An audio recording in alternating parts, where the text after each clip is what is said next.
আছে।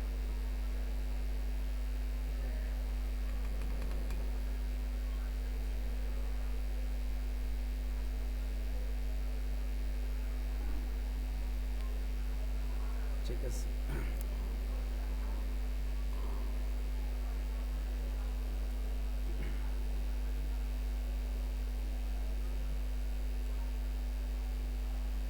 আসসালামু আলাইকুম ওয়া রাহমাতুল্লাহ।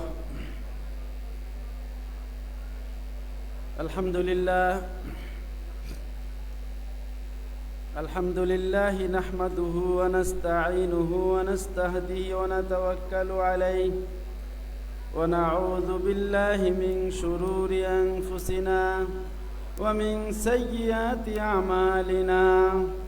মান ইয়াহদিল্লাহু ফাহুয়াল মুহতাদ ومن يضلله فلن تجد له وليا مرشدا ونشهد أن لا إله إلا الله ونشهد أن محمدا عبده ورسوله أرسله بالحق بشيرا ونذيرا وداعيا إلى الله بإذنه وسراجا منيرا. أما بعد فقد قال الله تعالى في كلامه المجيد وفرقانه الحميد: أعوذ بالله من الشيطان الرجيم. بسم الله الرحمن الرحيم. وأن هذا صراطي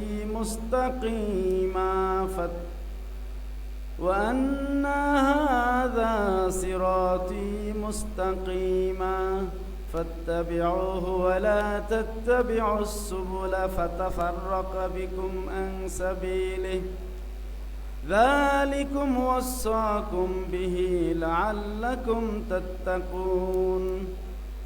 وقال تعالى في كتابه في شان حبيبه آمرا ومخبرا: إن الله وملائكته يصلون على النبي يا أيها الذين آمنوا صلوا عليه وسلموا تسليما. صلى الله على محمد صلى الله عليه وسلم. صلى الله على محمد صلى الله عليه. মোহাব্বতের সাথে পড়ুন: সাল্লাল্লাহু আলা মুহাম্মাদ সাল্লাল্লাহু আলাইহি ওয়াসাল্লাম। সাল্লাল্লাহু আলা মুহাম্মাদ সাল্লাল্লাহু আলাইহি। سعت الشجر نطق الحجر شق القمر بإشارته. صلى الله على محمد صلى الله عليه وسلم. صلى الله على محمد صلى الله عليه. بلغ العلا بكماله كشف الدجى بجماله. حسنت جميع خصاله. صلوا عليه وآله. مشرق حب محمد مطلع दीवान माँ मतलाए खुर्शीद का सीनाए सूजन माँ बलगल उला बिकमालिही कशफत दुजा बिजमालिही हसनत जमीउ खिसालिही صلوا عليه محمد سيد الكونين والثقلين والفريقين من عرب ومن عجم بلغ العلا بكماله كشف الدجى بجماله حسنت جميع خصاله صلوا عليه মুআজ্জাজ মুহতারাম ওয়াজিবুল এহতারাম ঐতিহ্যবাহী সারসিনা দরবার শরীফ আধ্যাত্মিক জ্ঞান সাধনার ঐতিহ্যবাহী নিকেতন সারসিনা দরবারের আলা হযরত পীর সাহেব হুজুর কিবলা মাদ্দাজিল্লাহুল আলী, উপস্থিত দরবারের হাজারাত উলামায়ে কিরাম, পীর ভাই মুহিব্বিন, দেগার মুসলিমিন ভাইরা, আল্লাহ রাব্বুল আলামিন আমাদেরকে সারসিনা শরীফের এই 3 দিনব্যাপী অগ্রাণের মাহফিলে উপস্থিত হওয়ার এবং আল্লাহর ওলির দরবারে এসে তরিকতের তালিম নেওয়ার, জিকির শিক্ষা করার এবং দ্বীনের বিভিন্ন বিষয়ে আলোচনার শোনার এই মজলিসে, এই সুন্দরতম মাহফিলে আসার এবং অংশগ্রহণ করার তৌফিক দান করেছেন। এজন্য শুকরিয়া বলে আলহামদুলিল্লাহ। কোরআন করে বলে আলহামদুলিল্লাহ। লা ইন শাকারতুম লা আযীদান্নাকুম ওয়া লা ইন কাফারতুম ইন্না আযাবি লাশাদীদ। আল্লাহ বলেছেন, বান্দা যতই তুমি শুকরিয়া করবে আমি আল্লাহ তোমার নেয়ামতকে আরো বাড়িয়ে দিব। শুকরিয়া করলে নেয়ামত বাড়িয়ে দিবে কে? আল্লাহ।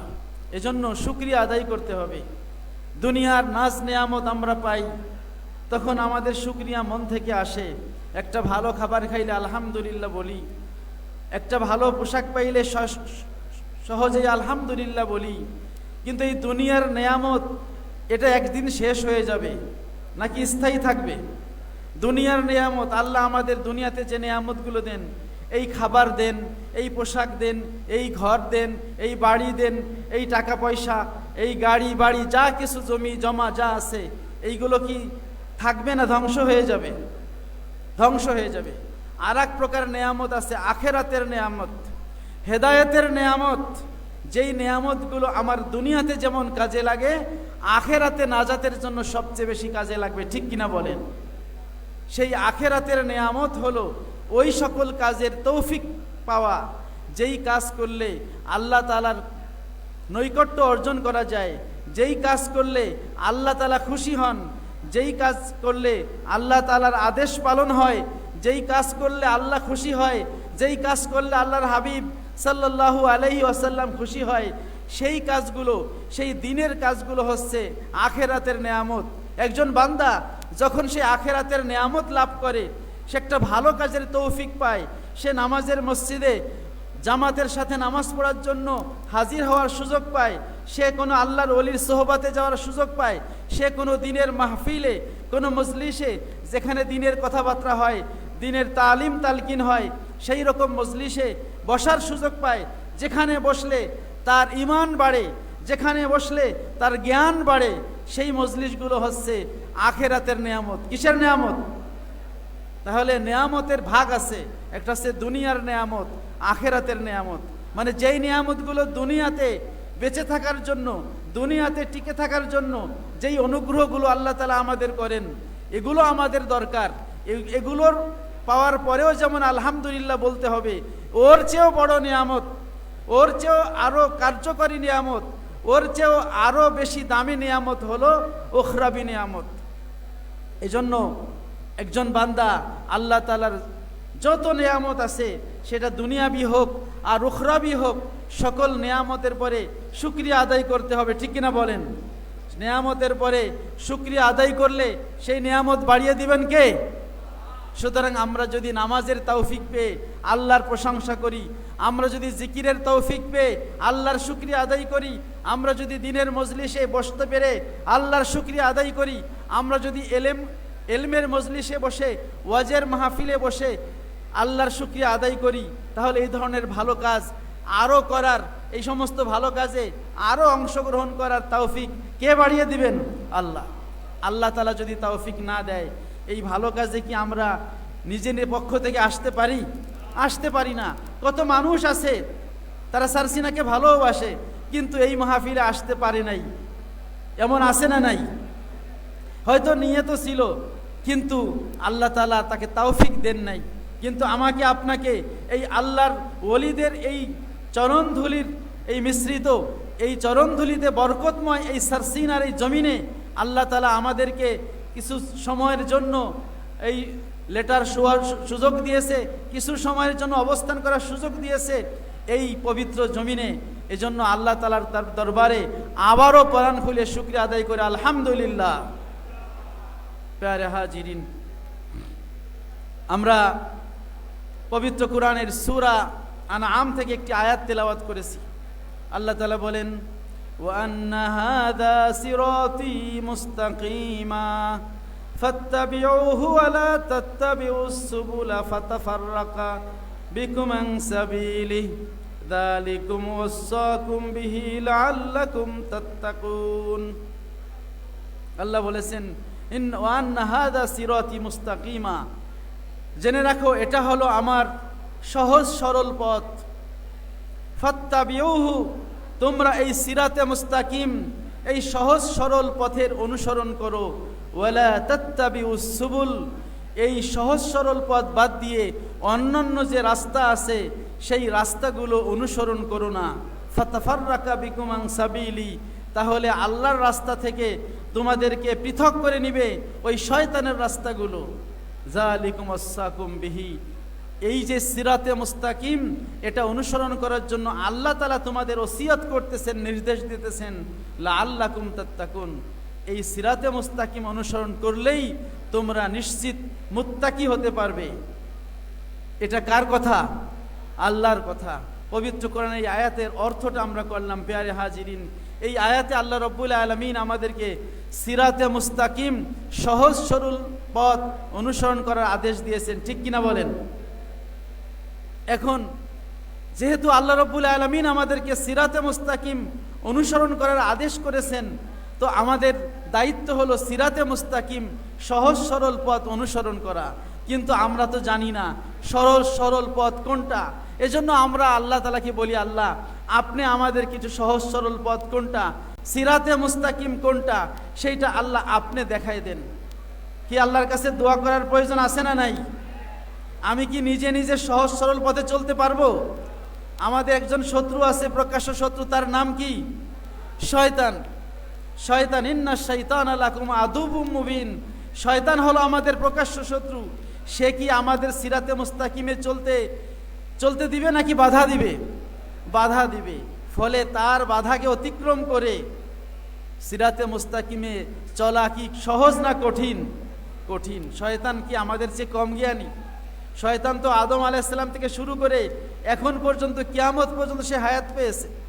সকল নবীর জামানায় সে ছিল, সব নবীর সে উম্মত, সব আসমানি কিতাবগুলো তার দেখা আছে। ফলে তার জ্ঞানও কম নাই, তার অভিজ্ঞতাও কম নাই, তার বুদ্ধিও কম নাই। কিন্তু ওই জ্ঞান, ওই অভিজ্ঞতা, ওই বুদ্ধি সব খাটতেছে কি আল্লাহর পক্ষে না আল্লাহর বিপক্ষে? আল্লাহর বিপক্ষে। আমরা আল্লাহর ক্ষুদ্র বান্দা, ওই শয়তানের চালাকির সাথে, ওই শয়তানের ওয়াসওয়াসা থেকে বাঁচা, ওই শয়তানের সেই কুমন্ত্রণা থেকে বাঁচা আল্লাহর সাহায্য ছাড়া কি সম্ভব হবে? বলেন, সম্ভব হবে? সম্ভব হবে না। এজন্য আল্লাহ তাআলার কাছে আমরা দোয়া করি। আমরা যখন নামাজ পড়ি, আমরা একটা সূরা সব নামাজের সব রাকাতে পড়ি। সেই সূরাটার নাম কি? সূরাতুল ফাতিহা। নবীজি বলেছেন, লা সালাতা লিমান লাম ইয়াকরা বিফাতিহাতিল কিতাব, যেই ব্যক্তি সূরা ফাতিহা পড়ে না তার নামাজ হয় না। এই হাদিস সহিহ বুখারী, জামে তিরমিজি সহ হাদিস সিয়াসেত তার সকল কিতাবে, আরও অনেক হাদিসের কিতাবে হাদিসটি আছে। উবাদা ইবনে সামিত থেকে শুরু করে আব্দুল্লাহ ইবনে ওমর, আবু হুরায়রা, বিভিন্ন সাহাবায়ে কেরাম থেকে বর্ণিত আছে। কিন্তু এই হাদিসকে কেন্দ্র করে কিছু মানুষ আমাদেরকে ভুল ভ্রান্তি বুঝায়, বলে যে নামাজের সময় মুসল্লিও সূরা ফাতিহা পড়বে। এমন একদল আছে কি নাই? বলেন, সমাজে আছে কি নাই? আছে। সূরা ফাতিহা নামাজের পিছনে পড়তে হবে কি হবে না? ইমাম সাহেব সূরা ফাতিহা পড়বে, এতে তো কোনো সমস্যা নাই, কারণ সূরা ফাতিহা না পড়লে নামাজ হবে না। কিন্তু ইমামের পিছনে যারা ইক্তাদাইতু বিহাযাল ইমাম বলে ইমামের পিছনে দাঁড়িয়েছে, তারাও কি সূরা ফাতিহা পড়বে নাকি পড়বে না? আমাদের ইমামে আজম আবু হানিফা রাহমাতুল্লাহ আলাইহি তিনি ঘোষণা করেছেন, মুসল্লি সে সূরা ফাতিহা পড়বে না। কি মুসল্লি সূরা ফাতিহা পড়বে? মুসল্লি সূরা ফাতিহা পড়বে না, কারণ আল্লাহ রাব্বুল আলামিন বলেছেন, ওয়াইজা কুরিয়াল কুরআনু ফাসতামিউ লাহু ওয়া আনসিতু লাআল্লাকুম তুরহামুন। ওয়াইজা কুরিয়াল কুরআনু, যখন কোরআন শরীফ পড়া হয়, ফাসতামিউ লাহু, তোমরা কোরআন শরীফ মনোযোগ দিয়ে শ্রবণ করো, ওয়া আনসিতু, এবং তোমরা চুপ থাকো, লাআল্লাকুম তুরহামুন, তাহলে তোমরা রহমত পাবে, আল্লাহ তাআলার দয়া পাবে। তাহলে এখানে কোরআন শরীফ যখন তেলাওয়াত করা হয় তখন দুইটা হুকুম দেয়া হয়েছে। কয়টা হুকুম? একটা বলা হয়েছে ফাসতামিউ লাহু, তোমরা মনোযোগ দিয়ে কোরআন শোনো, আর একটা বলা হয়েছে ওয়া আনসিতু, এবং চুপ থাকো। মানে কোরআন শরীফ যখন তেলাওয়াত হবে তখন মনোযোগ দিয়ে শুনতেও হবে এবং চুপও থাকতে হবে। দুইটা হুকুম, দুইটা সেন্টেন্সে, দুইটা ইম্পারেটিভ সেন্টেন্সে, দুইটা আমর, দুইটা আদেশ এখানে আল্লাহ তাআলা করেছেন, মনোযোগ দিয়ে শোনা আর চুপ থাকা। আচ্ছা, মনোযোগ দিয়ে শুনতে গেলে কি চুপ থাকতে হয় নাকি হয় না? আপনি কথা বললে কি মনোযোগ থাকবে? থাকবে না। তাহলে মনোযোগ দিয়ে শুনতে গেলে তো এমনিতেই চুপ থাকতে হবে। তাহলে আল্লাহ তাআলা কেন আবারও বললেন তোমরা চুপ থাকো? আগে বললেন মনোযোগ দিয়ে শোনো, তারপরে বললেন চুপ থাকো। তো মনোযোগ দিয়ে শুনতে হলে তো এমনিতেই চুপ থাকতে হয়, তাহলে কেন আল্লাহ তাআলা আবার বললেন চুপ থাকো? কারণ মুসল্লিদের বিভিন্ন প্রকার আছে। কেন মুসল্লি ইমাম সাহেবের কাছে থাকে, আবার অনেক মুসল্লি আছে ইমাম থেকে কি থাকে, দূরে থাকে। মনে করেন এই স্যার সিনার এই বিশাল মাহফিল, যদি এখানে মাইক না থাকতো তাহলে ইমাম সাহেব যেই কেরাত পড়ে ওইটা কি আমরা শুনতে পারতাম? শুনতে পারতাম না। বড় জামাত হলে ইমাম সাহেবের কেরাত মুসল্লির পিছনেরা শুনতে পারে না। তাহলে কিছু মুসল্লি আছে এরা ইমাম সাহেবের কাছে থাকে, তারা কেরাত শুনতে পারে, আর যারা দূরে থাকে তারা কি পারে না, কেরাত শুনতে পারে না। এই দুই দল মুসল্লির জন্য আল্লাহ বলেছেন, যারা শুনতে পারে তারা হচ্ছে মনোযোগ দিয়ে শুনবে, আর যারা শুনতে পারে না তারা কি করবে? চুপ থাকবে, তারা কিছু করবে না, তারা চুপ থাকবে। ইমাম নাসাই রহমাতুল্লাহ আলাইহি বলেন, এই যে হাদিসটা, আয়াতটা ওয়াইজা কুরিয়াল কুরআনু ফাসতামিউ লাহু ওয়া আনসিতু, এই আয়াতটা নাজিল হয়েছে নামাজ প্রসঙ্গে। অর্থাৎ নামাজে যখন ইমাম সাহেব সূরা ফাতিহা পড়বে অথবা অন্য কোনো কেরাত পড়বে, মুসল্লির কাজ হলো দুইটা। যদি সে শুনতে পারে তাহলে সে কি করবে? মনোযোগ দিয়ে শুনবে, আর যদি শুনতে না পারে তাহলে কি করবে? চুপ থাকবে। এখন শুনতে না পারা এটা দুই সূরাতে হতে পারে। কয় সূরাতে? একটা হলো ইমাম সাহেব যদি জোরে পড়ে কিন্তু আপনি অনেক দূরে, এই কারণে আপনি শুনেন নাই। আর একটা হতে পারে ইমাম সাহেব পড়ছে আস্তে আস্তে, যেমন জোহরের নামাজে ইমাম সাহেব আস্তে পড়ে, যেমন আসরের নামাজে ইমাম সাহেব আস্তে পড়ে, তখন আপনি কাছে থাকলেও শুনতে পারেন না। তো তখনও কিন্তু কোরআনের ওই আয়াতটা আমল করা যায়, ওয়া আনসিতু, আর তোমরা চুপ থাকো। এজন্য হানাফি মাযহাবের উলামায়ে কেরাম তাদের যেই উসুল, ইমাম আজম আবু হানিফা রাহমাতুল্লাহ আলাইহি বলেন, মা জাআনিল্লাহ ফাআলার রাসি আল আইন, আল্লাহর পক্ষ থেকে যেটা আসবে সেটা আমার মাথার উপরে। এই জন্য হানাফি মাযহাবের প্রথম দলিল হলো কোরআন, দ্বিতীয় হলো হাদিস, তৃতীয় ইজমা, এরপরে কিয়াস। কয়টা? চারটা। কোরআন, সুন্নাহ, ইজমা, কিয়াস। কোরআন, সুন্নাহ, ইজমা, কিয়াস। সমাজে এক ধরনের লোক আছে, এরা বলে আল কোরআনের আলো ঘরে ঘরে জালো, আল হাদিসের আলো ঘরে ঘরে জালো। এখন ইজমা কিয়াস কি বাদ দেওয়া যাবে? কি ইজমা কিয়াস বাদ দেওয়া যাবে? এইটা হচ্ছে একটা সূক্ষ্ম ষড়যন্ত্র। অবশ্যই কোরআন হাদিস সবার আগে, কিন্তু ইজমা কিয়াসকে আপনি বাদ দিতে পারবেন না। আমাদের উলামায়ে মুস্তাহিদিন যেই উসুল নির্ণয় করেছেন, হানাফি মাযহাবের উসুল হলো আগে কোরআন। কোরআনের মধ্যে যদি সমাধান পাওয়া যায় তাহলে সেখানে হাদিসের দিকে যাওয়ার কোনো প্রয়োজন নাই। যদি কোরআনে সমাধান খুঁজে না পাওয়া যায় তাহলে দ্বিতীয়তে হাদিসের দিকে যেতে হবে। যদি হাদিসে সমাধান খুঁজে না পাওয়া যায় তারপরে নিচের দলিলের দিকে যেতে হবে। ঠিক কিনা বলেন? রাসূল পাক সাল্লাল্লাহু আলাইহি ওয়াসাল্লাম তার সাহাবী মুআজ ইবনে জাবাল রাদিয়াল্লাহু আনহু তাকে যখন ইয়ামান দেশে পাঠান, ইয়ামান দেশে পাঠানোর সময় নবীজি হযরত মুআজ ইবনে জাবালকে আগায় দিলেন, রাস্তায় একটু পথ আগায় দিলেন। শেষ পর্যন্ত যখন বিদায় দিবেন, বিদায়ের পূর্ব মুহূর্তে মুআজ ইবনে জাবালকে একটু দাঁড় করালেন। মুআজ ইবনে জাবাল ঘোড়ার উপরে বসা, আল্লাহর নবী সাল্লাল্লাহু আলাইহি ওয়াসাল্লাম নিচে দাঁড়ানো। মুআজ ইবনে জাবালকে বলতেছেন, হে মুআজ, বিমা তাকজিয়া মুআজ, মুআজ তুমি কিভাবে বিচার করবে? তুমি ইয়ামান দেশে যাচ্ছ, ওখানে মুসলমান আছে, অমুসলমান আছে, তোমাকে বিচারক হিসেবে, কাজী হিসেবে পাঠানো হচ্ছে, ওখানে গিয়ে তুমি কিভাবে বিচার করবে? মুআজ ইবনে জাবাল বলল, বি কিতাবিল্লাহ, হে আল্লাহর রসুল, যদি আমার কাছে কোনো বিচারের মাসালা আসে, কোনো সমস্যা সমাধান করতে বলা হয়, আমি আল্লাহর কিতাব দিয়ে ফয়সালা দিব। কি দিয়ে?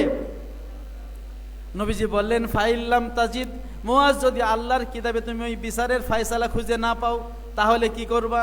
মুআজ ইবনে জাবাল বলল, ফাবি সুন্নাতি রাসূলিল্লাহ, তাহলে আল্লাহর রসুলের সুন্নাত দিয়ে। তাহলে এক নম্বর কি? আল্লাহর কিতাব। দুই নম্বরে বললেন আল্লাহর রসুলের সুন্নাত। আল্লাহর রসুলের সুন্নাত এবং কিতাবকে কি একসাথে বলছেন নাকি আগে পরে বলছেন? আগে পরে। কোরআন সুন্নাহ কখনো এক লাইনে না, আগে কোরআন পরে সুন্নাহ। কোরআন হচ্ছে মূল, সুন্নাহ বা হাদিস হচ্ছে কোরআনের ব্যাখ্যা। রসুল পাক সাল্লাল্লাহু আলাইহি ওয়াসাল্লাম তার বক্তব্য দিয়ে, তার ফেল, তার কর্ম দিয়ে, তার মৌন সম্মতি, তার কথা, তার কাজ, তার মৌন সম্মতি তথা হাদিসের মাধ্যমে এই কোরআনের প্র্যাকটিক্যাল ব্যাখ্যা করে দিয়েছেন, তার থিওরিটিক্যাল ব্যাখ্যা করে দিয়েছেন, তার কথার মাধ্যমে, কাজের মাধ্যমে কোরআনের প্র্যাকটিক্যাল ব্যাখ্যা করে দিয়েছেন। কিন্তু কোরআন হলো মূল। এই জন্য হানাফি মাযহাবের সূত্র হলো, যদি কোনো মাসালার সমাধান কোরআনে পাওয়া যায়, তাহলে হাদিসের দিকে তাকানোর প্রয়োজন নাই, কোরআন দিয়ে সমাধান শেষ।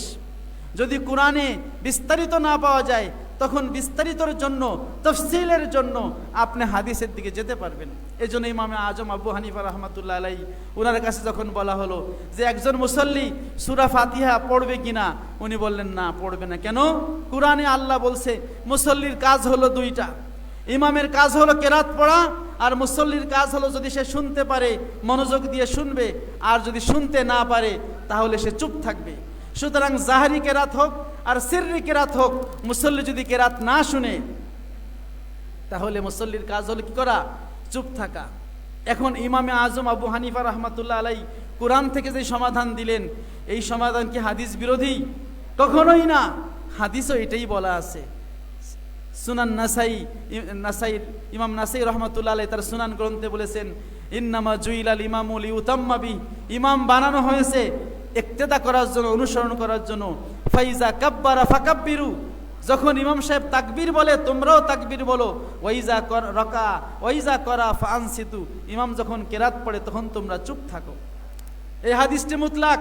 সুতরাং ইমাম জাহারি কেরাত হোক আর সিররি কেরাত হোক, ইমাম সাহেব যদি কেরাত পড়ে, তখন মুসল্লির কাজ হলো চুপ থাকা আর মনোযোগ দিয়ে ইমাম সাহেবের কেরাত শ্রবণ করা। এজন্য সূরা ফাতিহা এটা ইমাম সাহেব পড়বে, মুসল্লি পড়বে না। ইমাম তাহাবী রহমাতুল্লাহ হাদিস নিয়ে এসেছেন, মান কানা লাহু ইমামুন ফাকিরাতুল ইমামে লাহু কিরা, যেই ব্যক্তির ইমাম আছে, ইমামের কেরাতই হলো তার কেরাত। ইমাম সাহেব কেরাত পড়লে মুসল্লির কি লাগে না? কেরাত পড়া লাগে না। ইমাম সাহেবের কেরাত, ইমাম সাহেবকে যেহেতু আমি ইক্তেদা করে ইক্তেদাইতু বিহাযিল ইমাম বলে দিয়েছি, মানে আল্লাহর সাথে কথা বলার দায়িত্ব ইমাম সাহেবকে দিয়েছি। ইমামে আজম আবু হানিফা রহমাতুল্লাহ আলাইহি উনি যখন একবার হজে গেলেন, তখন ইমাম আউজাই রহমাতুল্লাহর কিছু লোক, মানে হচ্ছে সিরিয়ার কিছু লোক যারা হচ্ছে নামাজের পিছনে সূরা ফাতিহা হচ্ছে পড়ার পক্ষে ছিল, তারা আবু হানিফা রহমাতুল্লাহ আলাইহির কাছে আসলো যে, হে ইমাম আবু হানিফা, আমরা জানি লা সলাতা ইল্লা বিফাতিহাতিল কিতাব, সূরা ফাতিহা না পড়লে নামাজ হবে না, আর আপনি পড়েন, বলেন যে মুসল্লি সূরা ফাতিহা পড়া লাগবে না, ইমাম সাহেবের একা পড়লেই চলবে। তো আমরা আপনার সাথে বাহাস করতে চাই। অনেক লোক আসছে। আবু হানিফা রহমাতুল্লাহ আলাইহি বললেন, তোমরা এত মানুষ আসছো আমার সাথে বাহাস করতে, আমি একা, তো আমি কি তোমাদের সাথে পারবো? তাহলে একটা কাজ করো, তোমরা এত মানুষ যদি আমার সাথে কথা বলো, তো আমি কার কথা শুনবো আর কার কথার উত্তর দিব? একটা কাজ করো, তোমরা একজন নেতা নির্বাচন করো, যে আমার সাথে তোমাদের সবার পক্ষ থেকে কথা বলবে। তারা বলল, হ্যাঁ, ইনি হলো আমাদের নেতা। ইমাম আবু হানিফা রহমাতুল্লাহ আলাইহি বলেন যে, উনি তোমাদের নেতা? সবাই বলল, হ্যাঁ। বলেন, উনি তোমাদের পক্ষ থেকে যে কথা বলবে সেটা কি তোমাদের সবার কথা? তারা বলল, হ্যাঁ। আবু হানিফা রহমাতুল্লাহ আলাইহি বলেন, বাহাস শেষ। তারা বলল, কিভাবে? আমরা তো এখন সূরা ফাতিহার হাদিসগুলো আলোচনাই করলাম না, তো তো কিভাবে বাহাস শেষ হলো? আবু হানিফা রহমতুল্লাহ আলাইহি বলেন, যখন তোমরা আমার সাথে কথা বলার জন্য একজন নেতা নির্বাচন করলে এবং তোমরাই বললে এই নেতা যে কথা বলবে সেটা তোমাদের কথা, তাহলে যখন আমার ইক্তেদাতু বিহাযাল ইমাম বলে আল্লাহর সাথে কথা বলার জন্য একজন ইমাম বানাই দেই, তখন ইমাম সাহেব যে কথা বলে ওটাই মুসল্লিদের কথা, ঠিক কিনা বলেন? কারণ একজন মুসল্লি যখন নামাজে দাঁড়ায়, তখন ইমাম সাহেব যখন নামাজে সূরা ফাতিহা পড়ে, প্রত্যেকটা আয়াত যখন সে তেলাওয়াত করে, প্রত্যেকটা তেলাওয়াতের সাথে সাথে ওই সূরার তেলাওয়াতের সাথে সাথে আল্লাহ রাব্বুল আলামিন তেলাওয়াতের জবাব দিয়ে থাকেন। বলেন সুবহানাল্লাহ। হাদিসে আছে, কসসামতু সূরাতা সালাতা বাইনি ওয়া বাইনা আবদি নিসফাইন, আমি এবং আমার বান্দার মাঝে সূরা ফাতিহাকে দুই ভাগ করেছি। ওয়ালি নিসফাইন, অর্ধেক হচ্ছে আল্লাহর, অর্ধেক হচ্ছে বান্দার। ওয়ালি আবদি মা সাআলা, বান্দা যেটা চাবে আল্লাহ সেটাই দিবেন। এরপরে নবীজি বলেন, ফাইজা ক্বালা আল আবদু আলহামদুলিল্লাহি রাব্বিল আলামিন, যখন একজন বান্দা নামাজে আলহামদুলিল্লাহি রাব্বিল আলামিন বলে, আল্লাহ রাব্বুল আলামিন বলে হামাদানি আবদি, বান্দা আমার প্রশংসা করছে। ওয়াইজা ক্বালা আর রহমানির রহিম, যখন আর রহমানির রহিম বলে মাজ্জাদানি আবদি, বান্দা আমার প্রশংসা করেছে, আমাকে সম্মান দিয়েছে। যখন বলে মালিক ইয়াউমিদ্দিন, অর্থাৎ তিনি বিচার দিবসের মালিক, আল্লাহ বলেন আসনা আলাইয়া আবদি, বান্দা আমার গুণকীর্তন করতেছে। যখন বলে ইয়াকা নাবুদু ওয়া ইয়াকা নাস্তাইন, যখন বান্দা বলে, আল্লাহ বলে হাজা বাইনি ওয়া বাইনা আবদি নিসফাইন, এই আয়াতটা আমার এবং বান্দার মাঝে অর্ধেক অর্ধেক। ইয়াকা নাবুদু, আমরা আপনার ইবাদত করি, এই অংশটুকু হচ্ছে আল্লাহর। আর ইয়াকা নাস্তাইন, এবং আল্লাহ আমার কাছে সাহায্য চাই, এই সাহায্য চাওয়ার অংশটা হলো বান্দার। এরপরে বাকি যে আয়াত, ইহদিনাস সিরাতাল মুস্তাকিম সিরাতাল্লাযিনা আনআমতা আলাইহিম গায়রিল মাগদুবি আলাইহিম ওয়ালাদ-দাল্লিন, আল্লাহ বলেন হাযা লি আবদি ওয়া লি আবদি মা সাআলা, এটা হলো আমার বান্দার অংশ, আমার বান্দা যেটা চাইবে সেটাই দেওয়া হবে। বলেন সুবহানাল্লাহ। তো আমরা এই সূরা ফাতিহার মধ্যে আল্লাহর কাছে কি চাই? আমরা যেই জিনিসটা চাই সেইটা হলো ইহদিনাস সিরাতাল মুস্তাকিম। আমরা যে প্রতিদিন যে নামাজগুলো পড়ি, যদি আপনি নফল নামাজ বাদও দেন, শুধু ফরজ এবং ওয়াজিব আর সুন্নাত নামাজ ধরেন, তাহলে ফজরে আপনার 4 রাকাত, জোহরে আছে 10 রাকাত, এরপরে আসরে আছে 4 রাকাত, মাগরিবে আছে 5 রাকাত, এশায় বেতের সহ আছে 9 রাকাত। এই সব মিলে দেখা যায় প্রতিদিন আমরা সুন্নাত এবং ওয়াজিব ফরজ মিলে 32 রাকাত নামাজে কমপক্ষে 32 বার আল্লাহ তাআলার কাছে বলি সূরা ফাতিহার মধ্যে ইহদিনাস সিরাতাল মুস্তাকিম। কি বলি কি বলি না? বলি। এর মানে কি, আল্লাহ আপনি আমাদের সিরাতে মুস্তাকিম দেখাই দেন, আল্লাহ সরল সঠিক পথ দেখাই দেন, এইটা আমরা আল্লাহর কাছে চাই। কারণ আল্লাহ তাআলা সূরা আনামের মধ্যে বলেছেন, ওয়া আন্না হাযা সিরাতি মুস্তাকিমা ফাত্তাবিউহু, এটা হলো আমার সিরাতে মুস্তাকিম, তোমরা এটার অনুসরণ করো। ওয়ালা তাত্তাবিউস সুবুল, সিরাতে মুস্তাকিম বাদ দিয়ে অন্য রাস্তা তোমরা অনুসরণ করো না, অন্য রাস্তায় চলো না। একটা হলো সাবিল, মানে আল্লাহর রাস্তা সাবিলুল্লাহ, আর হচ্ছে সুবুলুশ শয়তান, শয়তানের রাস্তা। আল্লাহর রাস্তা একটা, আল্লাহর রাস্তা কয়টা? কিন্তু শয়তানের রাস্তা অনেক, ওখানে বহু বচন বলা হয়েছে সুবুল, অনেক রাস্তা। শয়তানের রাস্তার কোনো শেষ নাই, কিন্তু আল্লাহর রাস্তা হলো একটা। রাসূল পাক সাল্লাল্লাহু আলাইহি ওয়াসাল্লাম সাহাবায়ে কিরামকে এই কোরআনের ব্যাখ্যা বুঝাই দেওয়ার জন্য তিনি প্র্যাকটিক্যাল একটা হাতের মধ্যে একটা কাঠি নিয়ে সেই বালুর মধ্যে একটা সোজা লম্বা টান দিলেন। খত্তা রাসূলুল্লাহ সাল্লাল্লাহু আলাইহি ওয়াসাল্লাম খত্তান সুম্মা খত্তান ইয়ামিনিহি খুতুতান ওয়া আন ইয়াসারিহি খুতুতান। রাসূল পাক সাল্লাল্লাহু আলাইহি ওয়াসাল্লাম সাহাবায়ে কিরামের সামনে প্রথমে বালুর মধ্যে এভাবে একটা রেখা টানলেন, তারপরে সেই রেখার ডান পাশে দুইটা রেখা টানলেন, বাম পাশে আবার কয়েকটা রেখা টানলেন, তারপরে বললেন হাযা সাবিলুল্লাহ, এই যে মাঝখানে যে রেখাটা আছে এইটা হলো আল্লাহর রাস্তা, আর বাকি রেখাগুলো বলেন এগুলো হচ্ছে সুবুলুশ শয়তান, শয়তানের রাস্তা। সুতরাং আমরা কি আল্লাহর রাস্তায় চলবো না শয়তানের রাস্তায় চলবো? আল্লাহর রাস্তায় চলবো, কারণ আল্লাহর রাস্তায় চললেই আমরা দয়া পাবো, আল্লাহর রাস্তায় চললেই আমরা পথ পাবো, আখেরাতে নাজাত পাবো। যদি আল্লাহর রাস্তায় ছেড়ে শয়তানের রাস্তায় চলি তাহলে আমরা ধ্বংস হয়ে যাব, ক্ষতিগ্রস্ত হয়ে যাব। কারণ আল্লাহ তাআলা আমাদের সৃষ্টি করেছেন, তিনি আমাদের পৃথিবীতে পাঠিয়েছেন, লালন পালন করেছেন, এজন্য তিনি তার রাস্তা আমাদের চলার জন্য আদেশ করেছেন। কিন্তু আল্লাহ তাআলা জানেন যে আল্লাহর রাস্তায় চলা এত সহজ না, কারণ শয়তান আছে আমাদের আদব মুবিন, আমাদের প্রকাশ্য শত্রু। সে আমাদেরকে টেনে হেঁচড়ে নানাভাবে ভুলিয়ে ভালিয়ে নানা যুক্তি দেখিয়ে আমাদেরকে আল্লাহর রাস্তা থেকে সরিয়ে নিয়ে যাওয়ার জন্য 24 ঘন্টা শয়তান ব্যস্ত আছে, কি আছে কি নাই? সেজন্য আল্লাহর রাস্তায় চলার জন্য আল্লাহ তাআলা যেমন আমাদেরকে গাইড দিয়ে দিয়েছেন, একটা বই দিয়ে দিয়েছেন যার নাম হলো আল কোরআন। কি দিছেন না? আল কোরআন দিছেন। এখন আল কোরআন যদি আমরা না বুঝি আল্লাহ কোরআনের মধ্যে কি বলছেন, সেজন্য আল্লাহ রাব্বুল আলামিন কোরআন দিয়েছেন, সাথে একজন শিক্ষকও দিয়েছেন। কি দিছেন না? সেই কোরআনের যেই শিক্ষক আমাদেরকে আল্লাহ দিয়েছেন দয়া করে, সেই শিক্ষকের নাম কি? কি নাম? মুহাম্মাদুর রাসূলুল্লাহ সাল্লাল্লাহু আলাইহি ওয়াসাল্লাম।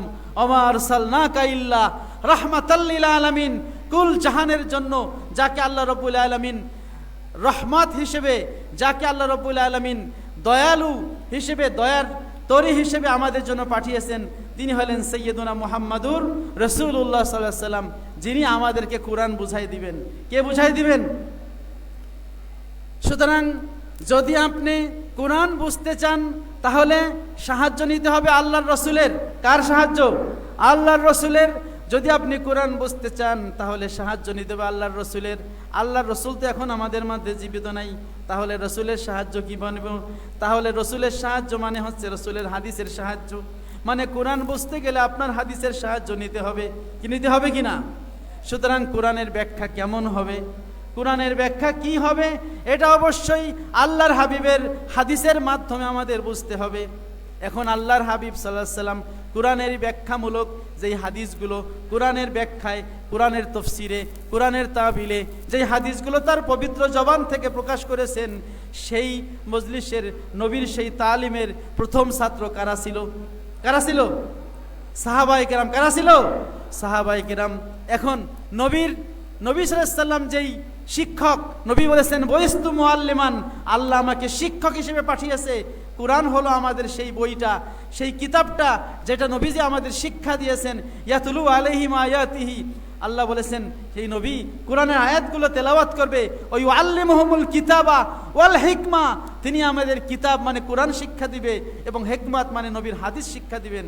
নবীজি আমাদের কোরআন শিক্ষা দিয়েছেন, হাদিস শিক্ষা দিয়েছেন।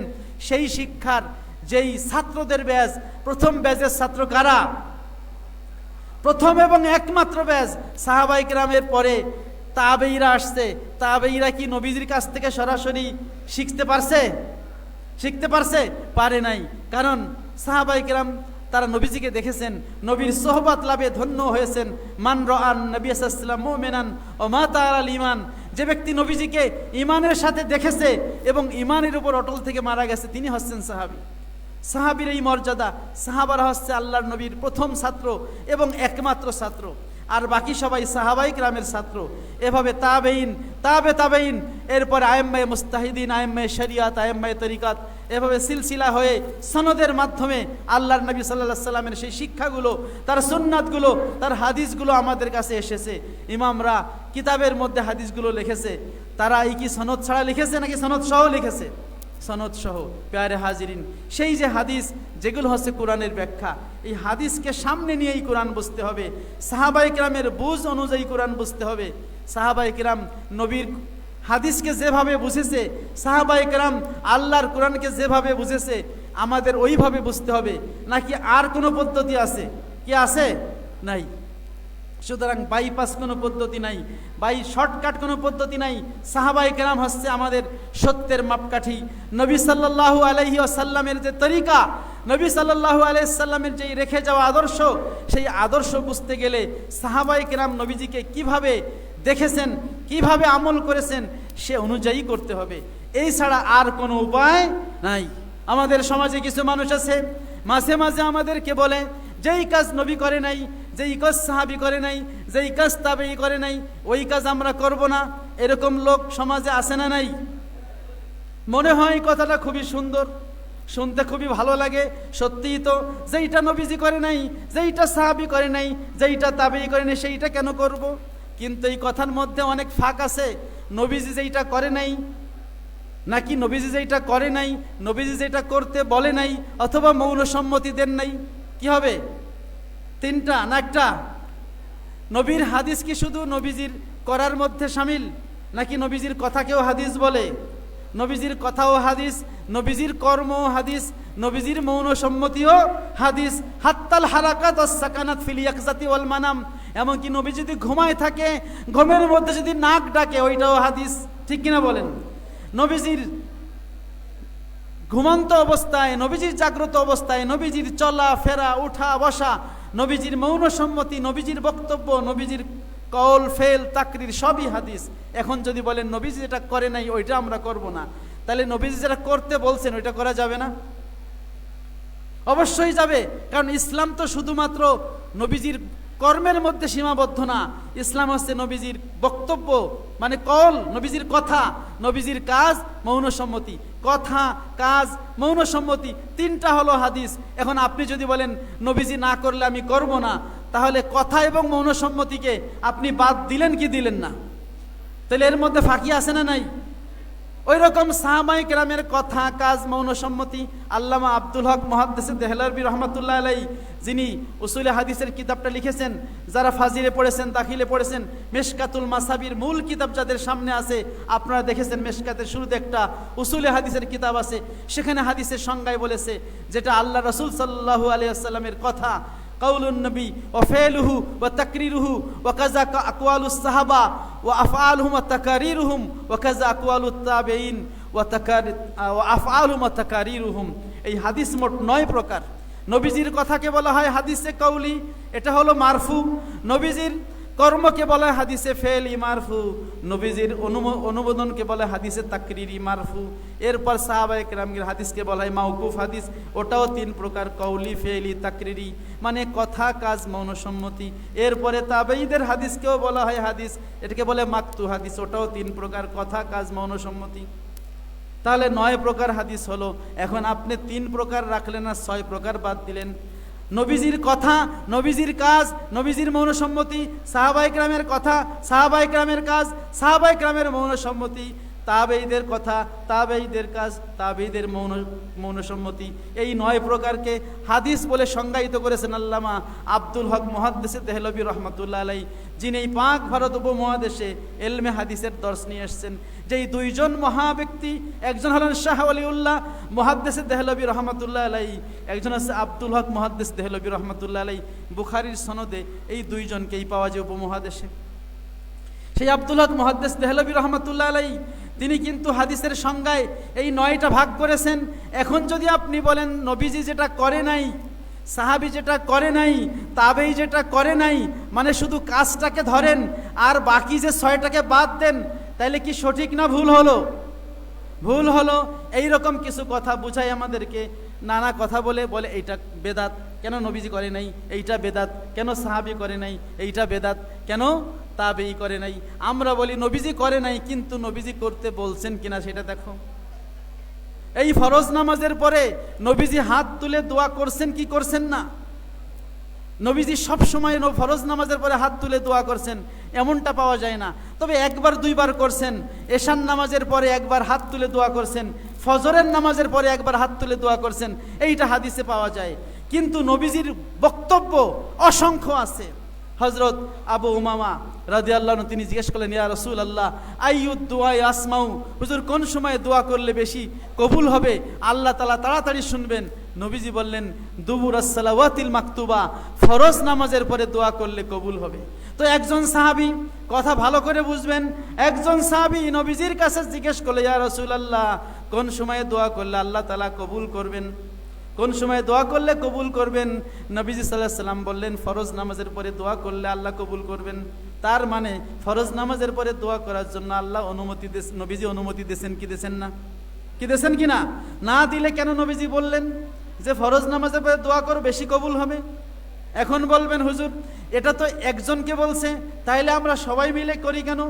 ওটা আরেক হাদিসে আছে, আপনি এক হাদিস মানবেন আরেক হাদিস মানবেন না, সেটা হবে না। আপনি নবীজির সবগুলো হাদিসই মানতে হবে। এই হাদিসে বলা আছে, আবু উমামার হাদিসে, যে ফরজ নামাজের পরে যদি দোয়া করা হয় সেইটা আল্লাহ তাড়াতাড়ি শুনেন। আরেকটা হাদিসে হযরত আবু হুবাইরা থেকে রাসূল পাক সাল্লাল্লাহু আলাইহি ওয়াসাল্লাম বলেছেন, মাস্তামা কওমুন ফায়াদউ বাযুম ইউমিনু সাইরুহুম ইল্লা জাওয়া। যদি আল্লাহর কিছু বান্দা একত্রিত হয়, একজন দোয়া করে, বাকিরা আমিন আমিন বলে, ওই দোয়াটা তাড়াতাড়ি কবুল হয়। মুসনাদে বাজ্জারে হাদিসটি আছে, মাজমাউ যায়েদ মামবুল ফাওয়ায়েদ কিতাবে হাদিসটি রয়েছে। ফায়াদউ বাযুম, একজন দোয়া করবে, ইউমিনু সাইরুহুম, বাকিরা আমিন আমিন বলবে, সেই দোয়াটা তাড়াতাড়ি কবুল হবে। তাহলে আবু উমামার হাদিসে নবীজি বললেন ফরজ নামাজের পরে তুমি যদি দোয়া করো তাড়াতাড়ি কবুল হবে। আবু হুবাইরার হাদিসে বললেন একজন যদি দোয়া করে আর বাকিরা যদি আমিন আমিন বলে তাড়াতাড়ি কবুল হবে। আর এক হাদিসে আবু মুসা আশারী রাদিয়াল্লাহু থেকে বর্ণিত হাদিসে নবীজি বলেন ইজা সালতুমুল্লাহ শাইয়ান ফাসআলু বিবুতুনি আকুফিকুম, যখন তোমরা আল্লাহর কাছে কোনো কিছু চাও তখন তোমরা দুই হাতের পেট এইভাবে দিয়ে চাও। এখন এই তিনটা হাদিসকে সমন্বয় করে আমরা যখন আমল করলাম তখন বলে মোনাজাত কি বলে, এই দোয়া করা বেদাত, ফরজ নামাজের পরে দোয়া করা বেদাত। এমন লোক সমাজে আছে কি নাই? এখন এইটাকে আমরা মন গড়া করলাম। এখন বলবেন নবী করে নাই, আরে নবীজি করেন নাই, কিন্তু নবীজি করতে অনুমোদন দিয়েছেন কিনা? নবীজি অবশ্যই করছেন। এখন প্রত্যেক ওয়াক্তে করেন নাই, নবীজি 2 বার করছেন। ফজর নামাজে একবার, তাফসির ইবনে কাসিরে আছে নবীজি এশার নামাজের পরে সালাম ফেরানোর পরে একবার মোনাজাত করেছেন সাহাবায়ে কেরামকে নিয়ে। তো নবীজি 2 বার করেছেন, সুতরাং মুস্তাহাব হওয়ার জন্য নবীজির 2 বারই যথেষ্ট। নবীজি যদি একবারও না করতেন আর নবীজির একটা হাদিস, কওলি হাদিস বক্তব্য থাকতো, তাও এটা শরিয়াতে মুস্তাহাব হওয়ার জন্য যথেষ্ট ছিল। যেহেতু রাসূল পাক সাল্লাল্লাহু আলাইহি ওয়াসাল্লাম তিনি করতে বলেছেন, মোনাজাত করার অনুমতি দিয়েছেন, মোনাজাত করার আদব বলেছেন হাত তুলে, এই জন্য আমরা হাত তুলে দোয়া করি। এটাকে বিদাত বলার সুযোগ নাই। যদি নবীজি না করলে, সাহাবায়ে কেরাম না করলে এই বেদাত হয়ে যায়, তাহলে আপনি যেই ব্যক্তির হাদিস না পড়লে মুহাদ্দিস হইতে পারেন না। হাদিসের সবচাইতে প্রসিদ্ধ একটা কিতাব আছে সিয়াসেত, তার মধ্যে সেই কিতাবটার নাম কি? সবচেয়ে শ্রেষ্ঠ কিতাবের হাদিসের নামটা কি বলেন? বুখারী শরীফ। আপনারা সবাই জানেন, বলা হয়েছে আসাহুল কুতুব বাদা কিতাবিল্লাহ, আল্লাহর কিতাবের পরে এই দুনিয়ার আসমানের নিচে আর জমিনের উপরে সবচেয়ে সহি শুদ্ধ কিতাব হলো সহিহুল বুখারী। এইটা উলামায়ে কিরাম একেবারে শুরু থেকে শেষ পর্যন্ত সকল উলামায়ে কিরাম ইজমা করেছেন, ঐক্যমত হয়ে, কোনো মতভেদ নাই, সকলেই বলেছেন আসাহুল কুতুবে বাদা কিতাবিল্লাহ তাহাতা আদিমিস সামায়ে সহিহুল বুখারী। ইমাম বুখারী যেই কিতাবটা লিখেছেন, মুহাম্মদ ইবনে ইসমাইল, ইমাম বুখারী আবু আব্দুল্লাহ মুহাম্মদ ইবনে ইসমাইল ইবনে ইব্রাহিম ইবনে মুগির ইবনে বারদিসবা আল জৌফি আল বুখারী রাহিমাহুল বারি, যেই 6 লক্ষ হাদিস থেকে যাচাই বাছাই করে 7275টা হাদিস একত্র করে তিনি যে সহিহ বুখারী লিখলেন, উলামায়ে কেরাম ইজমা হয়ে বললেন, একত্র হয়ে বললেন, আল্লাহর কিতাবের পরে, কোরআনের পরে এই দুনিয়ায় যদি সবচেয়ে বিশুদ্ধ কিতাবটা থাকে সেইটার নাম হলো সহিহ বুখারী। এখন ইমাম বুখারীর ইতিহাস খোঁজেন, কিভাবে ইমাম বুখারী কিতাবটা লিখছেন। যারা ইমাম বুখারীর এই বুখারী সব সম্পর্কে যাদের সামান্যতম জানা আছে, তারা প্রত্যেকেই কথাটা জানে যে ইমাম বুখারী নিজে বলেছেন, আমি মা আদখালতু ফি কিতাবি হাযা ইল্লা সাল্লাইতু রাকাতাইনে, আমি আমার এই কিতাবে একটা হাদিসও আমার কিতাবের মধ্যেও প্রবেশ করাই নাই।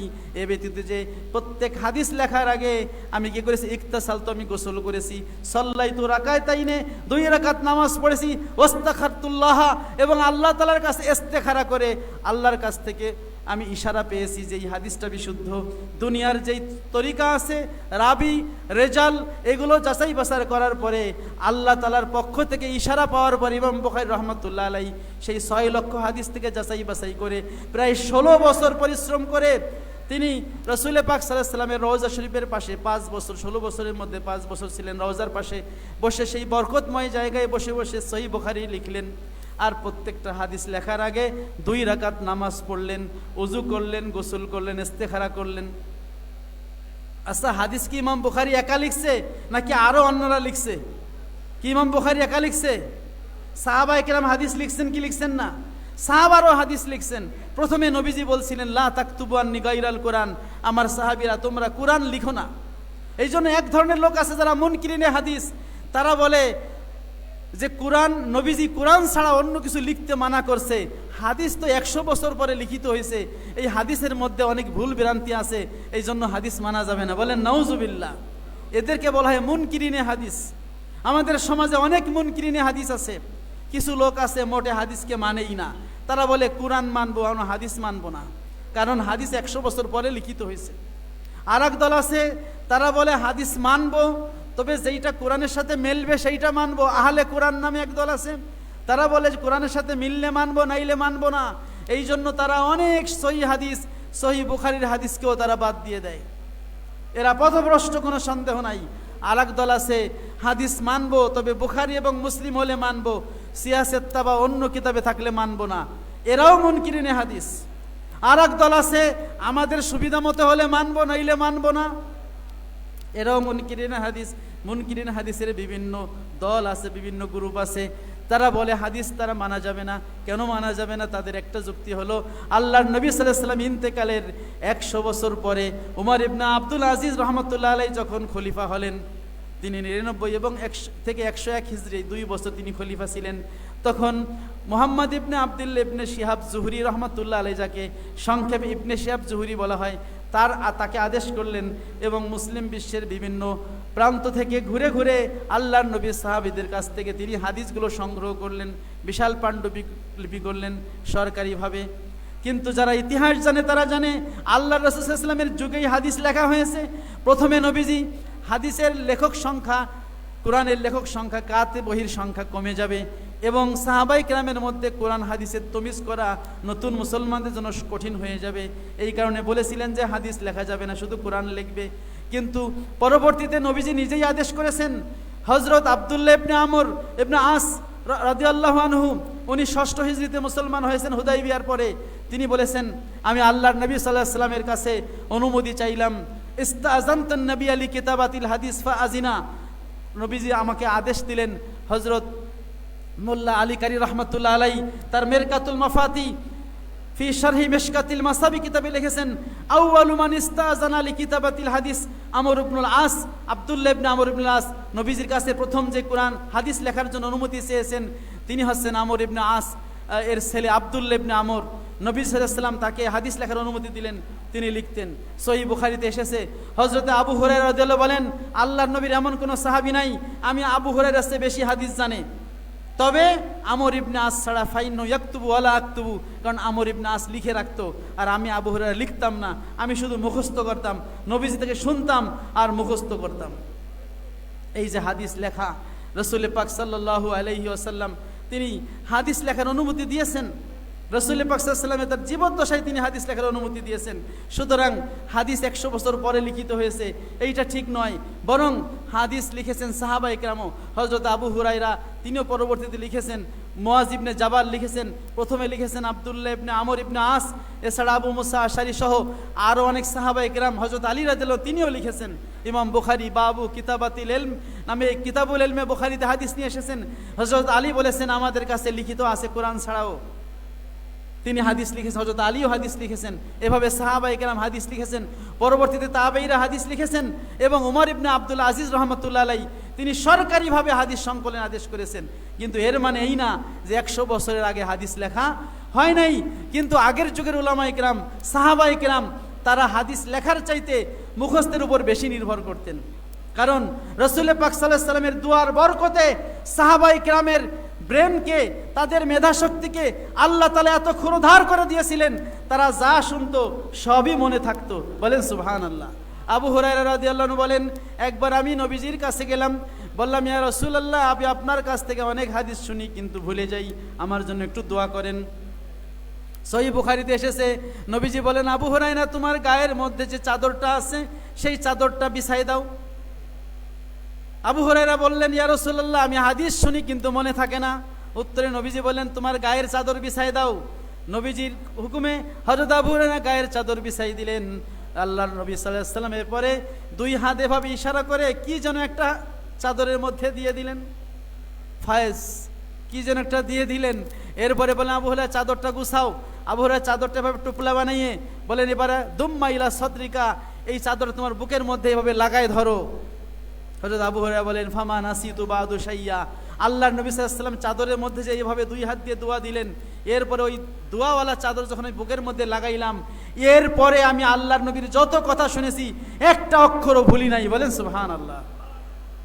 আরব দেশের লোকদেরকে ওই রকম মেধা আল্লাহ দিয়েছিলেন, তারা রিজালুল্লাহ, আল্লাহর নবীর হাদিসকে সংরক্ষণ করার জন্য সেই মেধা, সেই ব্রেন আল্লাহ তাদেরকে দিয়েছিলেন, এবং তারা আল্লাহ রাসূল সাল্লাল্লাহু আলাইহি ওয়াসাল্লামের হাদিসগুলোকে মুখস্থ এবং তারা লিখিতভাবে সংরক্ষণ করেছে।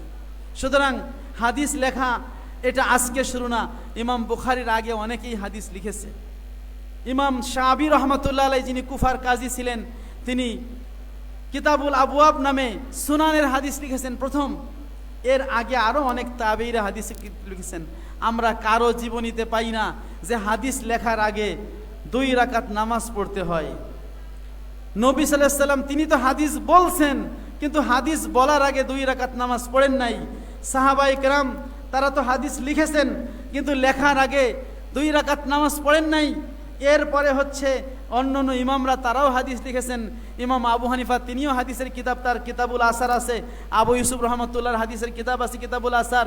ইমাম মোহাম্মদ রহমতুল্লাহ আলী কিতাবুল হুজ্জা আলা আহলিল মদিনা আল মুআত্তাল, ইমাম মোহাম্মদ কিতাবুল আসার হাদিসের কিতাব লিখেছেন।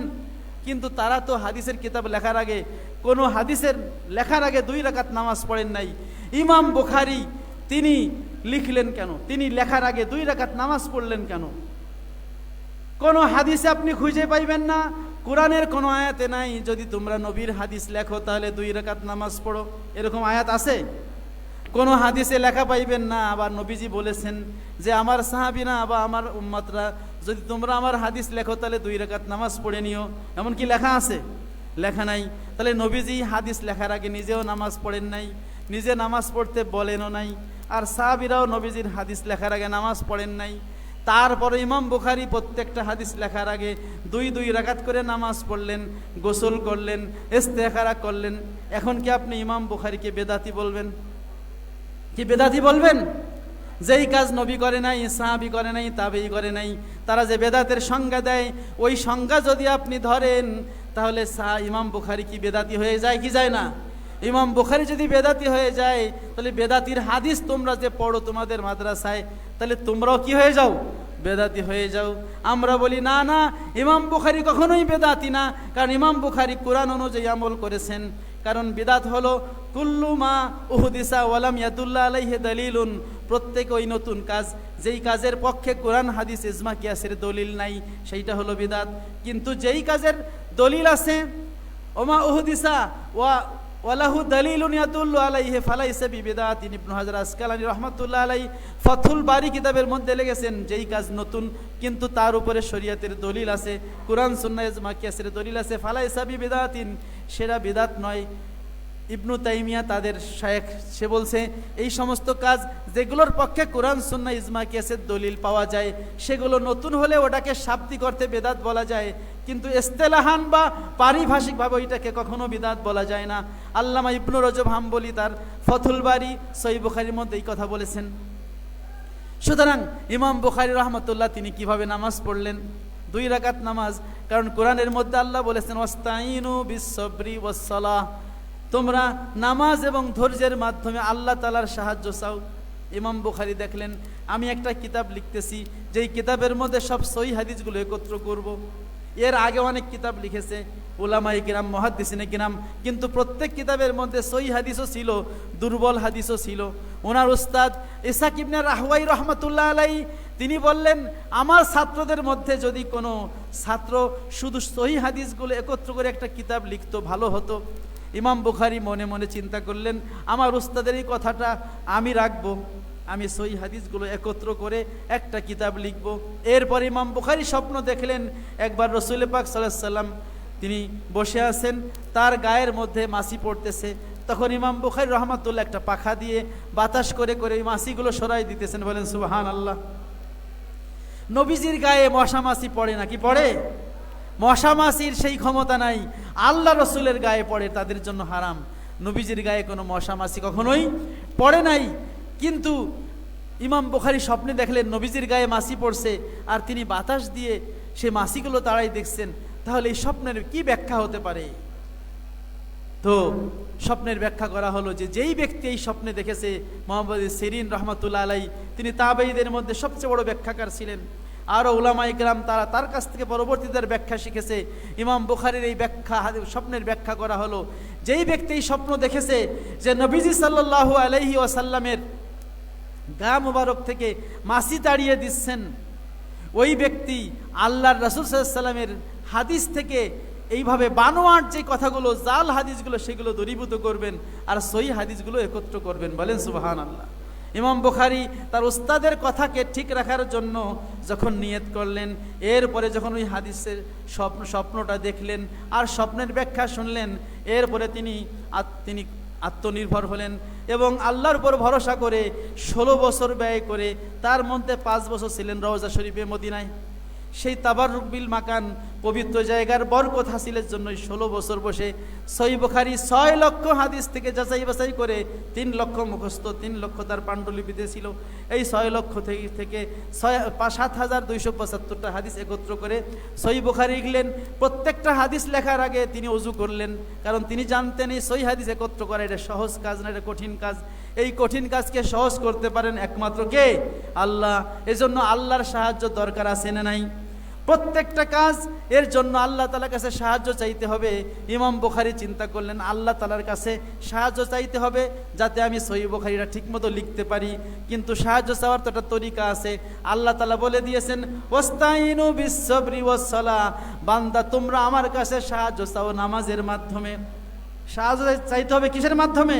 নামাজের মাধ্যমে।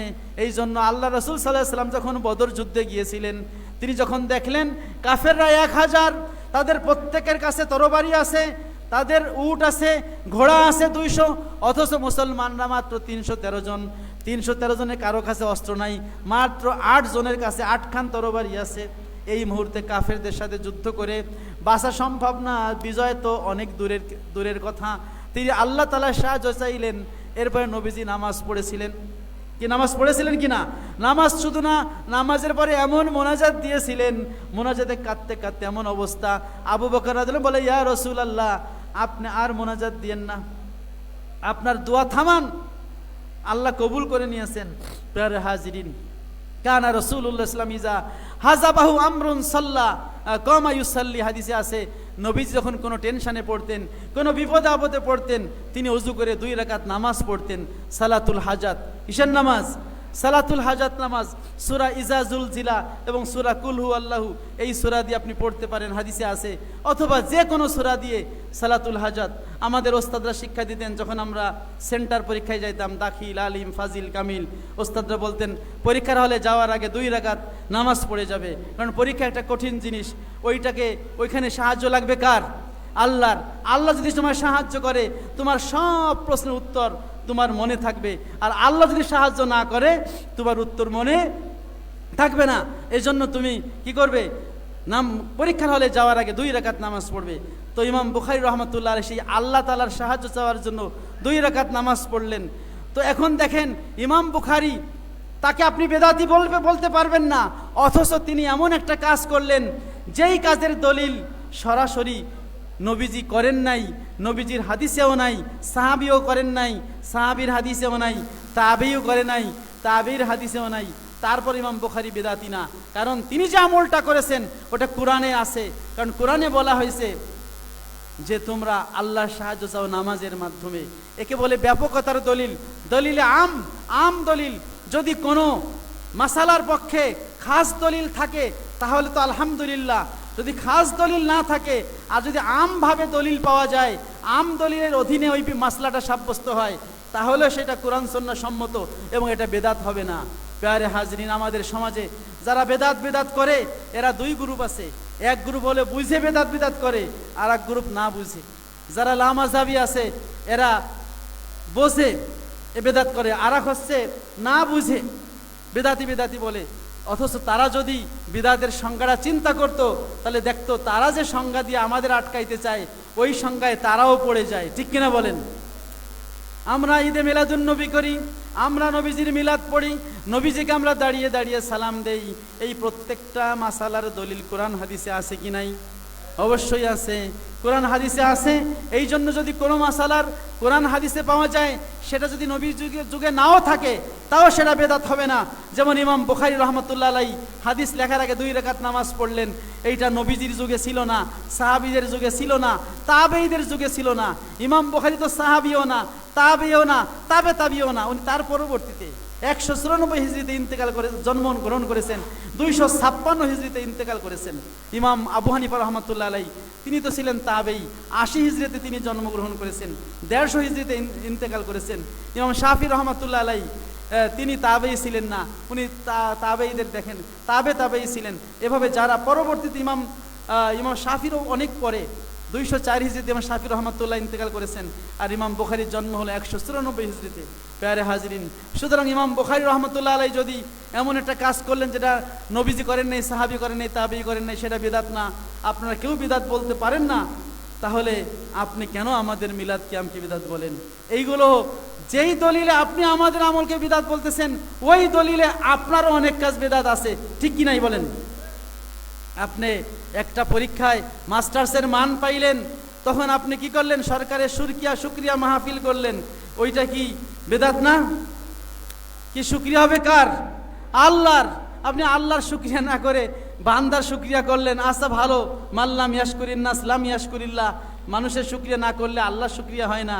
কিন্তু শুকরিয়া মাহফিল কেন? এমনি মুখে বলে দিলেই তো হইতো। আবার শুকরিয়া মাহফিল করলেন, আবার পোস্টার টানাইলেন, আবার বিশাল মাহফিল করলেন, ওইটা বিদাত না।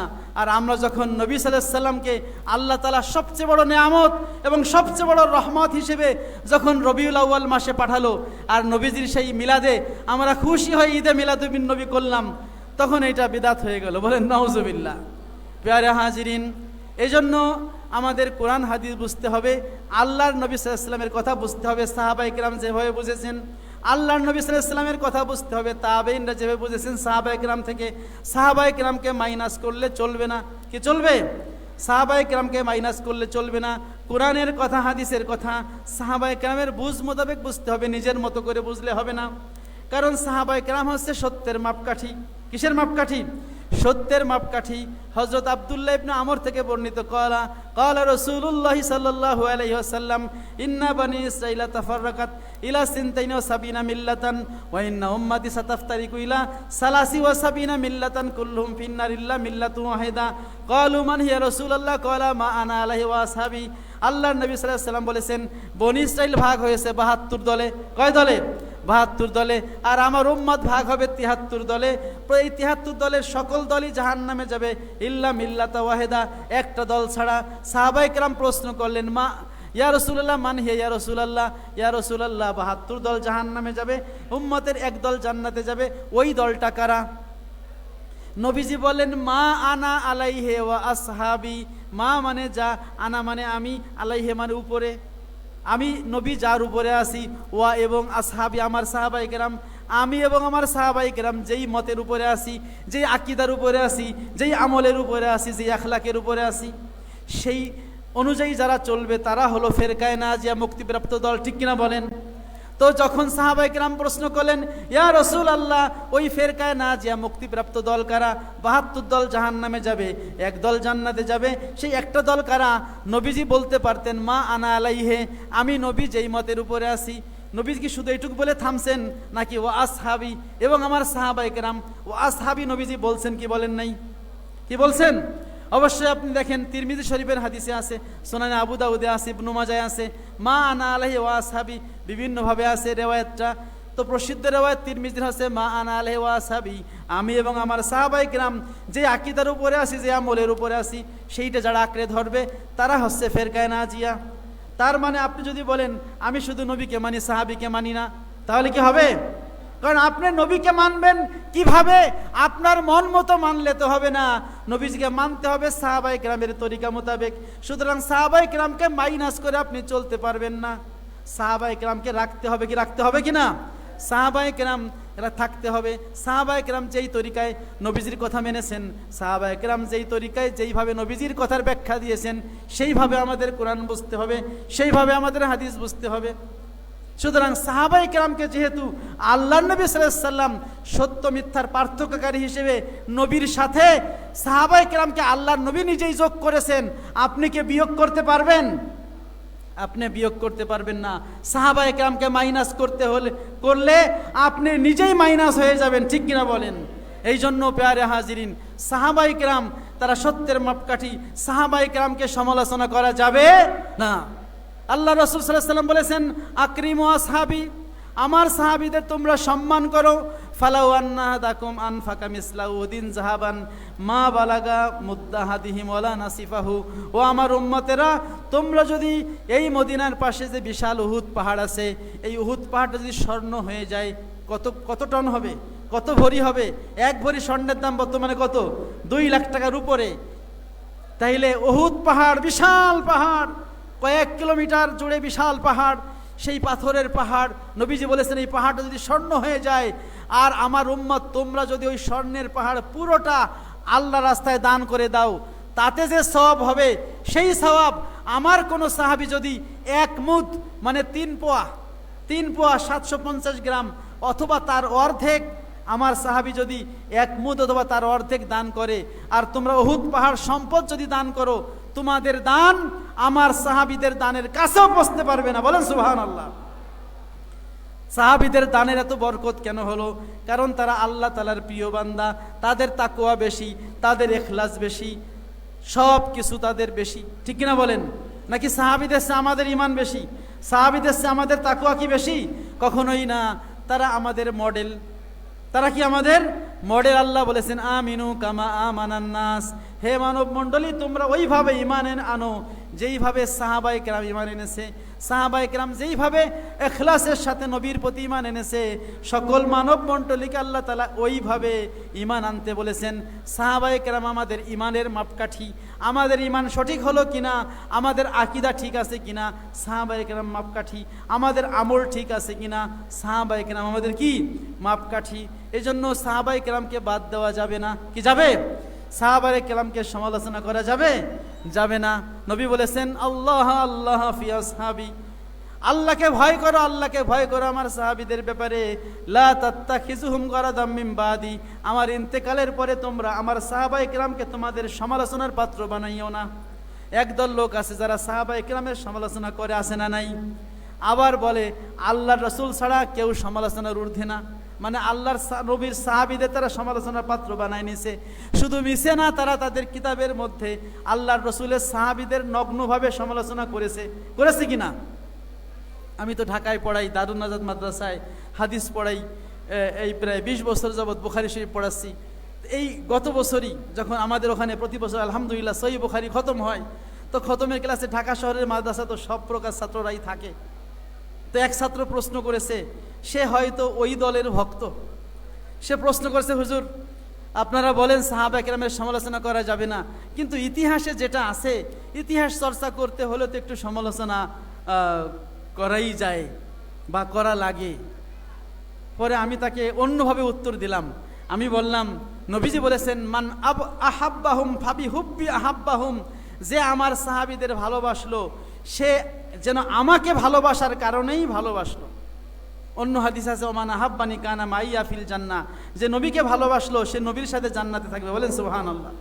তাহলে নবীকে ভালোবাসলে জান্নাত, আর সাহাবায়ে কেরামকে ভালোবাসলে নবীর ভালোবাসা পাওয়া যাবে। আমি বললাম, তুমি যদি তোমার বন্ধুর একটু সমালোচনা করো, তোমার বন্ধুত্ব থাকবে না? থাকবে না? সে বলল, কখনোই না। আপনি যদি আপনার প্রিয় পাত্রের সমালোচনা করেন, যদি সেটা সত্য হয়, তাও তো সেই সমালোচনা শুনলে যে অন্য মানুষ, আমার শত্রুরা আমার সমালোচনা করুক, তুমি আমার দলের লোক, তুমি আমার কাছের লোক, তুমি আমার পার্টির লোক, তুমি আমার বন্ধু, তুমি আমার সমালোচনা করলে কেন? বন্ধু তো থাকবে। সে বলল, থাকবে না। তাই আমি বললাম, তাইলে তুমি যদি সাহাবায়ে কেরামকে ভালোবাসলে, নবীর ভালোবাসা পেতে চাও, তাহলে তুমি কি সাহাবায়ে কেরামের সমালোচনা করতে পারো? সে বলল, হুজুর এইভাবে তো কোনোদিন চিন্তা করি নাই।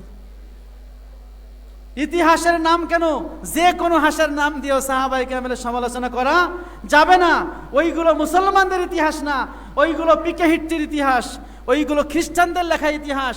সাহাবায়ে কেরাম যাদের ব্যাপারে আল্লাহ রাব্বুল আলামিন নিজে বলেছেন, রাদিয়াল্লাহু আনহুম ওয়া রাদু আন, আল্লাহ তাআলা তাদের প্রতি খুশি, আল্লাহ তাদের প্রতি খুশি। ও ভাই, আল্লাহ তাআলা যাদের প্রতি রাজি হয়ে গেছে, আপনি তাদের সমালোচনা করার কে? কি সমালোচনা করতে পারেন? পারেন না। সাহাবায়ে কেরামকে সমালোচনা করা এটা ইহুদি খ্রিস্টানদের একটা চক্রান্ত। কারণ সাহাবায়ে কেরামকে যদি আপনি সমালোচিত করতে পারেন, ইহুদি একজন মুস্তাশরিক আছে গোল্ড জিহার, সে হযরত আবু হুরায়রার সমালোচনা করছে। কারণ সে জানে ইসলামে ও সবচেয়ে বেশি হাদিস বর্ণনা করেছে কোন সাহাবী? আবু হুরায়রা রাদিয়াল্লাহু আনহু। এখন যদি হযরত আবু হুরায়রাকে সমালোচিত করা যায়, হযরত আবু হুরায়রাকে যদি সমালোচনার পাত্র বানানো যায়, তাহলে তো তার হাদিস আর সহি থাকবে না, তার হাদিস তো দুর্বল হয়ে যাবে। তো দঈফ হাদিস হলে তার আমলের আর কিছু থাকবে না।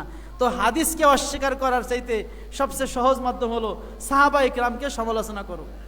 কিন্তু উলামায়ে মুহাদ্দিসিন সকলের একমত, আহলে সুন্নাত ওয়াল জামাতের সকল আলেমের একমত, আস-সাহাবাতু কুল্লুহুম উদুল, সকল সাহাবায়ে কেরাম আদেল, ন্যায়পরায়ণ। যখন একজন মুহাদ্দিস হাদিসটা সহিহ না দঈফ এটা বিচার করার জন্য আসমাউর রিজালের বিভিন্ন কিতাব ঘেটে এক একজন রাবীর আলোচনা করে, সমালোচনা করে, তার ব্যাপারে সিদ্ধান্ত নেয় সে কি সেকা রাবি নির্ভরযোগ্য নাকি গায়রে সেকা রাবি অনির্ভরযোগ্য, সে কি সত্যবাদী নাকি মিথ্যাবাদী, তার কি আদালত আছে নাকি নাই।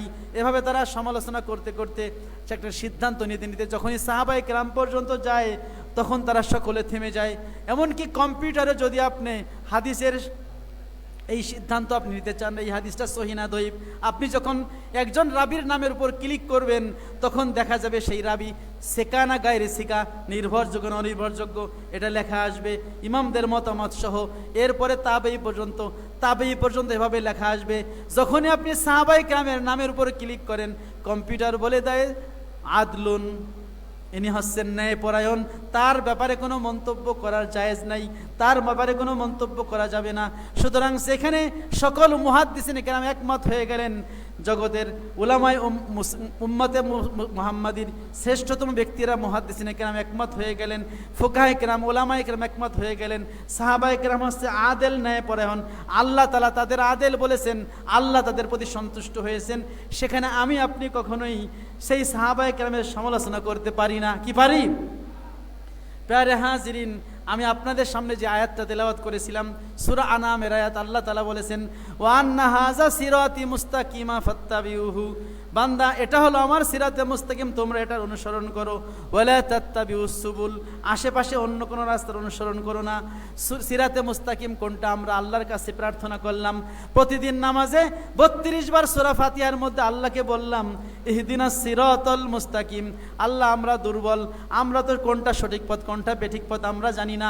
আল্লাহ আপনি আরহামুর রহিমিন, আপনি রব্বুল আলামিন, সিরাতে মুস্তাকিমে চলার জন্য আপনি আমাদের পথ বাতলে দেন।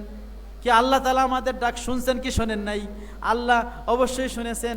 তিনি বলে দিলেন সিরাতাল্লাযিনা আনআমতা আলাইহিম, বান্দা সিরাতে মুস্তাকিম হলো ওই সমস্ত ব্যক্তিদের পথ, আনআমতা আলাইহিম আল্লাহ তাআলা যাদের উপর নেয়ামত দিয়েছেন তাদের পথ হলো সিরাতে মুস্তাকিম।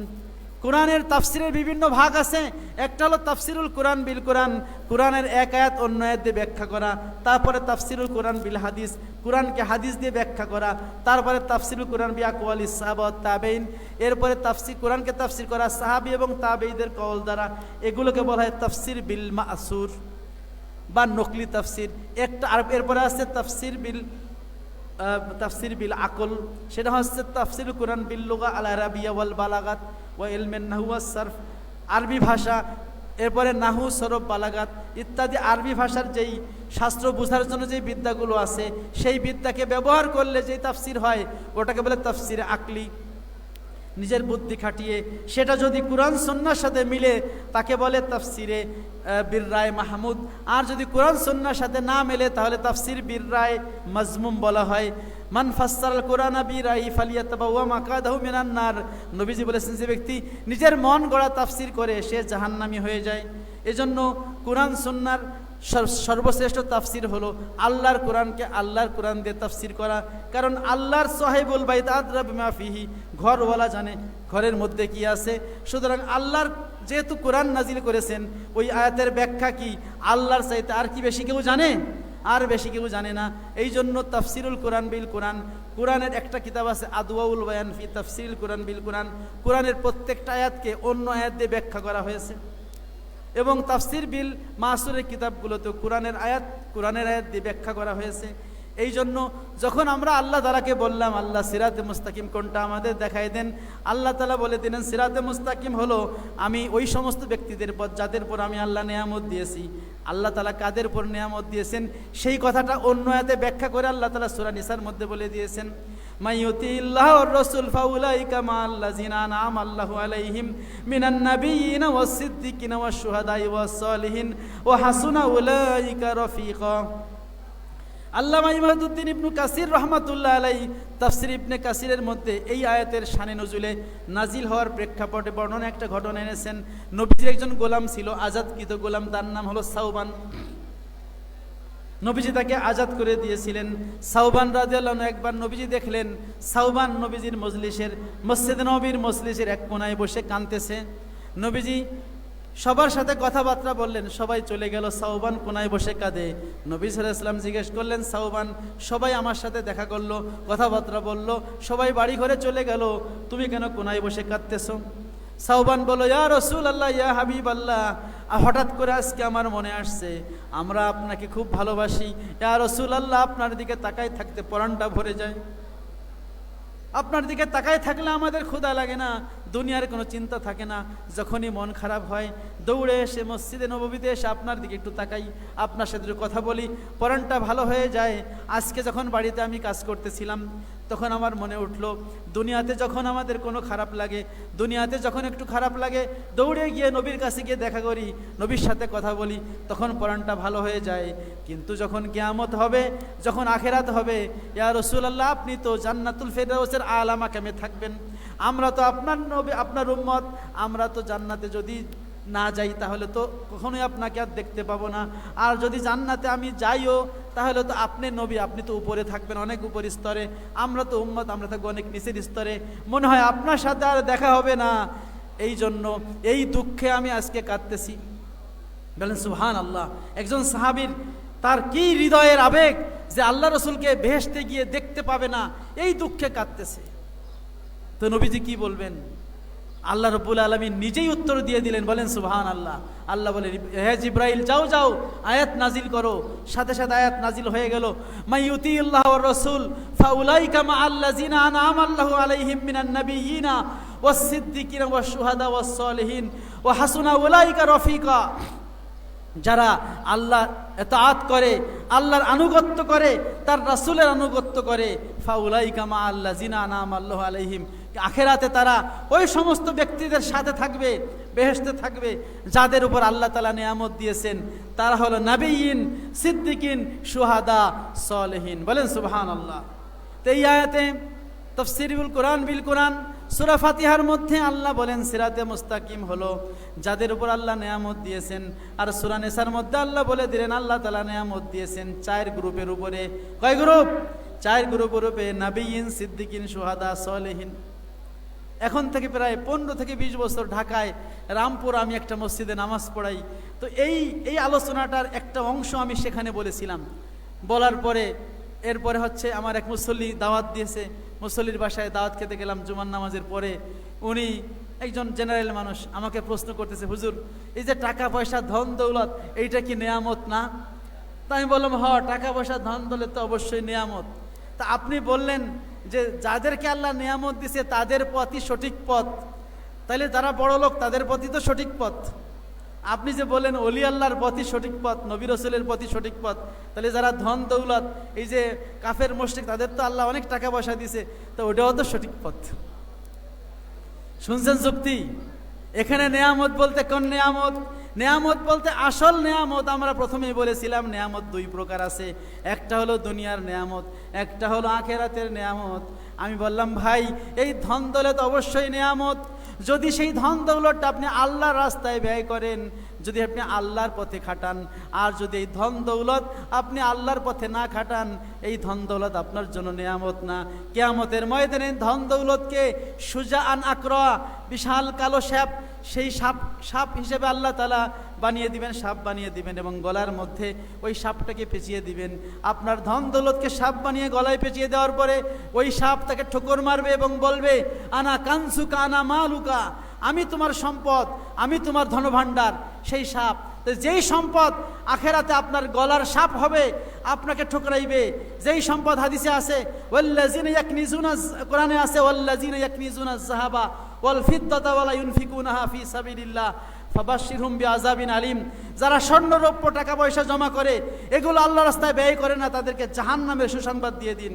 তাহলে যেই ধন সম্পদ আপনার জন্য জাহান্নামের সুসংবাদ দেয়, যেই ধন সম্পদ আপনাকে কিয়ামতে সেই লোহার উত্তপ্ত লোহা বানিয়ে আপনার পিছনে সেক দেওয়া হবে, যেই সম্পদকে সাপ বেনে গলায় পেঁচিয়ে দেওয়া হবে, সেইটা কি নিয়ামত?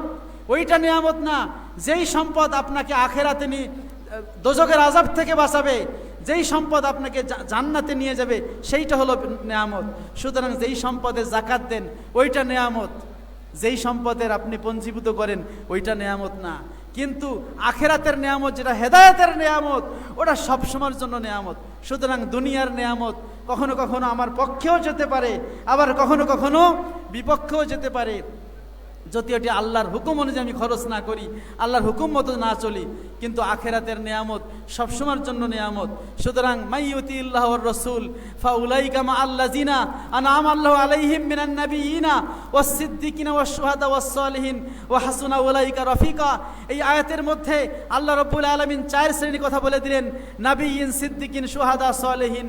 নাবিয়িন, নবীদের যুগ তো শেষ হয়ে গেছে, খাতামুন নাবিয়িন ছিলেন কে? মুহাম্মাদুর রাসূলুল্লাহ। তারপরে কোনো নবী আসেনি আর আসবেও না। নবীজির পরে যদি কেউ না নবী দাবি করে, সে হবে গোমরা, পথভ্রষ্ট, কাফের, এতে কোনো সন্দেহ আছে? সুতরাং গোলাম মোহাম্মদ কাদিয়ানি, আরও যত আদিয়ানি ফাদিয়ানি আছে, তারা যদি নবুয়াত দাবি করে, ছায়া নবী, জিল্লি নবী, বুরুজি নবী, যে নবী দাবি করুক, মুহাম্মাদুর রাসূলুল্লাহ সাল্লাল্লাহু আলাইহি ওয়াসাল্লামের পরে কুল্লু দাওয়া নবুয়াতিন বাদাহু ফাগাইয়ুন ওয়া দালালা। ইমাম তাহাবি বলেছেন, মুহাম্মদ সাল্লাল্লাহু আলাইহি ওয়াসাল্লামের পরে যে নবুয়ত দাবি করুক না কেন, সেটা পথভ্রষ্টতা এবং গোমরাহি ছাড়া আর কিছুই না। সুতরাং খাতামুন নবীন মুহাম্মাদুর রাসূলুল্লাহ সাল্লাল্লাহু আলাইহি ওয়াসাল্লাম, তিনি নবুয়তের সর্বশেষ ধাপ ছিলেন। তিনি চলে যাওয়ার পরে আর নবীন আমরা পাবো না। সিদ্দিকিন অনেক উপরের স্তর, শুহাদায়ে কেরাম, এরা হচ্ছে আল্লাহর জন্য যে সমস্ত ঈমানদাররা আল্লাহর দিন রক্ষার জন্য জিহাদে গিয়ে প্রাণ দেয়, তারা হলো শহীদ। নবীজি বলেছেন, শহীদ হলো মান কাতালা লিআলাই কালিমাতিল্লাহ, আল্লাহর কালিমাকে বুলন্দ করার জন্য যারা জীবন দেয় তারা হলো শহীদ। এজন্য ঈমান থাকা 1 নম্বর শর্ত। কি থাকা? কি কোনো হিন্দু কি শহীদ হতে পারে? হিন্দু শহীদ হতে পারে না। শহীদ হওয়ার জন্য শর্ত হলো 1 নম্বর ঈমান। কারণ শহীদ হলো মুসলমানদের পরিভাষা, অমুসলমানদের পরিভাষা না। এবং সেটা হতে হবে আল্লাহর দ্বীনের জন্য। আল্লাহর দ্বীনকে আমাদের শহীদে বালাকোট, আমাদের সৈয়দ আহমদ বেরলভী রহমতুল্লাহ আলাই, তিনি হিন্দু শিখদের বিরুদ্ধে জিহাদ করতে গিয়ে বালাকোটের ময়দানে তিনি শহীদ হয়েছেন। তিনি ছিলেন শহীদ। এবারে শুহাদায়ে বদর, শুহাদায়ে উহুদ, শুহাদায়ে খান্দক, শুহাদায়ে কারবালা, যারা দ্বীনের জন্য শহীদ হয়েছেন তারা শহীদ। সুতরাং শহীদ সচরাচর পাওয়া যাবে না। যখন পাওয়া যাবে সেটা হলো যখন জিহাদ হবে, তখন শহীদ পাওয়া যাবে। কিন্তু সালেহীন যারা আল্লাহর নেককার বান্দা, যারা আউলিয়ায়ে কেরাম, তাদেরকে অ্যাভেলেবেল পাওয়া যাবে। তাদের পথটা হলো কোরআনের হুকুম অনুযায়ী, কোরআনের মেসাল অনুযায়ী সিরাতে মুস্তাকিম, আউলিয়ায়ে কেরামের পথ। আউলিয়ায়ে কেরামের পথ, প্যারে হাজরিন, অনেকেই আল্লাহর ওলি দাবি করে, কিন্তু দাবি করলেই হবে? কোরআন যাদের আল্লাহর ওলি বলে, কোরআন বলেছে আলা ইন্না আউলিয়া আল্লাহি লা খাউফুন আলাইহিম ওয়া লা হুম ইয়াহজানুন আল্লাযিনা আমানু ওয়া কানু ইয়াত্তাকুন। কোরআন বলেছে আল্লাহর যারা ওলি হবে তাদের আখিরাতে কোনো ভয় থাকবে না, কোনো চিন্তা থাকবে না। আল্লাযিনা আমানু ওয়া কানু ইয়াত্তাকুন, আল্লাহর ওলি হলো তারা যারা ঈমান, সঠিকভাবে ঈমান আনে, ওয়া কানু ইয়াত্তাকুন, এবং তারা তাকওয়া অবলম্বন করে। ঈমান হচ্ছে কি? আল্লাহ তাআলার প্রতি বিশ্বাস, নবী রাসূলের বিশ্বাস, আখিরাতে বিশ্বাস। যেই সহি আকীদা আছে, আহলুস সুন্নাত ওয়াল জামাতের আকীদা আছে, সেই আহলুস সুন্নাত ওয়াল জামাতের আকীদাদের ঠিক আছে। 2 নম্বর শর্ত হলো যারা তাকওয়া অবলম্বন করে। তাকওয়া মানে কি? ইমতিসালু আওয়ামিরিল্লাহ ওয়াল ইজতিনাবু মা নাহাহু, আল্লাহ তাআলা যা আদেশ করেছেন সেই আদেশগুলোকে মানা, আর যা নিষেধ করেছেন সেইগুলো বর্জন করা। মানে ফরজ ওয়াজিব সেই আমলগুলো করা এবং হারাম থেকে, মাকরুহ থেকে বেঁচে থাকা, সেটা হচ্ছে তাকওয়া। আর তাকওয়ার সর্বশেষ শীর্ষ স্তর হলো তরকুশ শুবহাত, সন্দেহপূর্ণ জিনিস থেকে বেঁচে থাকা। প্যারে হাজিরিন, এই সারসিনা দরবার পাক ভারত উপমহাদেশের শ্রেষ্ঠতম আধ্যাত্মিক শিক্ষা নিকেতন। আপনি যদি এই দরবারের যিনি বাণী আছেন আল্লামা শাহ সুবি নাসিরউদ্দিন আহমদ রহমতুল্লাহ আলাই, যিনি ফুরফুরার মুজাদ্দিদ জামান আবু বকর সিদ্দিক ফুরফুরাবি রহমতুল্লাহ আলাই থেকে সেই তরিকতের শিক্ষা নিয়ে এই বাংলা সহ বাংলা ভারত বিভিন্ন জায়গায় তিনি শরীয়তের এবং তরিকতের সেই শিক্ষাকে তিনি ছড়িয়ে দিয়েছেন। তারপরে মুজাদ্দিদ জামান শাহ সুফি আবু জবর মোহাম্মদ সালেহ রহমতুল্লাহ আলাই, তারপরে আমাদের মরহুম পীর বাহারে শরিয়ত মুজাদ্দিদ জামান হজরত মাওলানা শাহ সুফি মোহাম্মদ মহিবুল্লাহ রহমতুল্লাহ আলাই, তারা আল্লাহ তাআলার ওলি ছিলেন। তাদের জীবনী যদি আপনি ঘাটেন, তাদের জীবনীগুলো যদি আপনি পড়েন, তাহলে দেখবেন তাদের জীবনীতে আল্লাহ তাআলার ফরজ ওয়াজিব সুন্নাতের কোনো ঘাটতি আপনি পাবেন না, মুস্তাহাবের ঘাটতি আপনি পাবেন না, এবং হারাম মাকরু এটা কখনো পাবেন না, এমনকি আওলার খেলাপ পাবেন না। সন্দেহপূর্ণ জিনিস থেকেও তারা বেঁচে থাকতেন, ঠিক কিনা বলেন?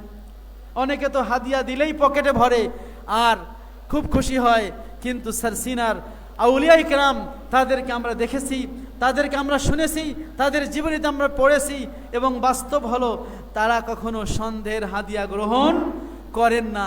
যদি কখনো গ্রহণ করেন বাধ্য হয়ে, সেটা লিল্লা বোর্ডিংয়ে চলে যায়, সেটা তাদের কাছে যায় না। কারণ তর্কুস শুবহাত, সন্দেহপূর্ণ জিনিস পরিত্যাগ করা, এটা হলো তাকুয়ার একটা শীর্ষ পর্যায়ে। এই তাকুয়া যাদের আছে, যাদের আকীদা ঠিক আছে, আহলুস সুন্নাত ওয়াল জামাতের সেই মধ্যমপন্থী আকীদা, এই ফুরফুরা এবং সারসিনা মাসলাকের শ্রেষ্ঠতম আকীদা, ইফরাত এবং তাফরিতের মধ্যবর্তী আকীদা, সেইটা এই সারসিনা মাসলাক পোষণ করে। সুতরাং ইমামে আজম আবু হানিফা রহমতুল্লাহ আলাই তিনি আল ফিকহুল আকবরের মধ্যে যে আকীদা রেখে গেছেন, ইমাম আবু জাফর তাহাবি রহমতুল্লাহ আলাই তিনি তার আকিদাতুত তাহাবির মধ্যে যে আকীদা লিখে গেছেন, ইমাম তাফতাজানি রহমতুল্লাহ তিনি শারহুল আকায়েদ আন-নাসাফি এই কিতাবের মধ্যে যে আহলুস সুন্নাত ওয়াল জামাতের আকীদা লিখেছেন, আমাদের পূর্ববর্তী উলামায়ে কেরাম আহলুস সুন্নাত ওয়াল জামাত ইমাম মাতুরিদি রহমতুল্লাহ আলাই, আবুল হাসান আশারী রহমতুল্লাহ সহ আহলুস সুন্নাত ওয়াল জামাতের ইমামরা যে আকীদার কিতাব লিখেছেন, সেই অনুযায়ী হচ্ছে এই সারসিনা দরবার এর সহি আকীদা এবং সহি আমল, সুন্নাতি আমলের উপর প্রতিষ্ঠিত এই দরবার। সুতরাং এই দরবারের ধ্বজা যদি আমরা ধরতে পারি, এই দরবারে যারা পরিচালক আছেন পীর সাহেব হুজুর কেবলার, তার সোহবাতে থেকে আউলিয়া কেরামের রুহানি ফায়েজ ও বরকত নিয়ে যদি আমরা চলতে পারি, আমরা সিরাতে মুস্তাকিম পাবো ইনশাআল্লাহ। আল্লাহ রাব্বুল আলামিন আমাদেরকে সেই সিরাতে মুস্তাকিমের পথে চলার তৌফিক দান করুন, বলেন আমিন। আল্লাহ রাব্বুল আলামিন যেন এই সারসিনার এই মাহফিলে এসে আউলিয়া কেরামের সোহবাতে ধন্য হয়ে, আউলিয়া কেরামের ফায়েজ ও তাওয়াজ্জু নিয়ে, ওই মাজার শরীফ থেকে রুহানি ফয়েজ ও বরকত নিয়ে আমাদের ঈমানকে কামেল করে আমাদেরকে একজন আল্লাহর ওলি বানিয়ে আমাদেরকে বাড়িতে পাঠান, বলেন আমিন। ওয়া আখিরু দাওয়ানা আনিল হামদুলিল্লাহি রাব্বিল আলামিন। আসসালামু আলাইকুম ওয়া রাহমাতুল্লাহি ওয়া বারাকাতুহু। সম্মানিত হাজিরিন, হযরত পীর সাহেব হুজুর কেবলার অনুমতিক্রমে আপনাদের নামাজের বিরতি দেওয়া হয়েছে। আপনারা এখন নামাজের জন্য প্রস্তুতি নেন। যাদের ওযু প্রয়োজন অথবা হাজত প্রয়োজন, হাজত সেরে নামাজের জন্য প্রস্তুতি নেন। আসসালামু আলাইকুম।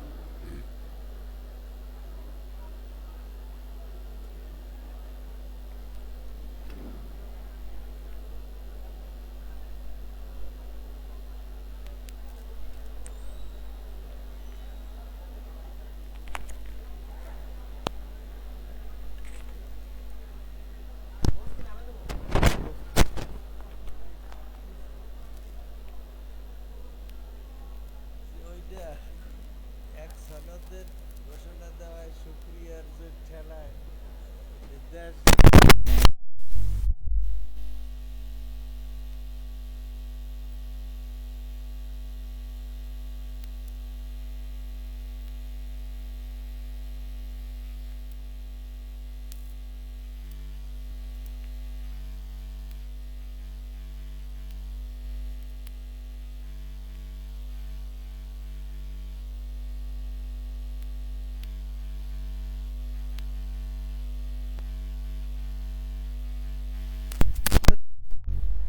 হারানো অফিসে বসে আছেন সঙ্গীর অপেক্ষায়।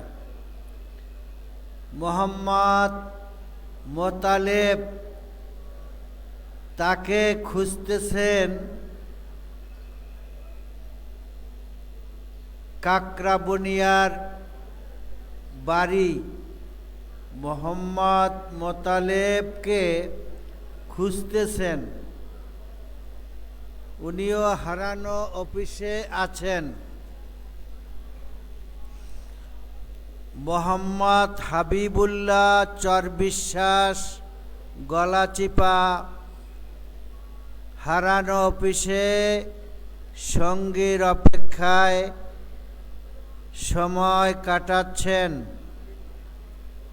মোহাম্মদ আলী মনসুর গাজীকে তিনি খুঁজতেছে ৬৬ নম্বর খুঁটিতে আছেন। কি লেখছে উল্টো পাল্টা? মোহাম্মদ সিরাজ ঘাড়মোড়া বন্দর নারায়ণগঞ্জ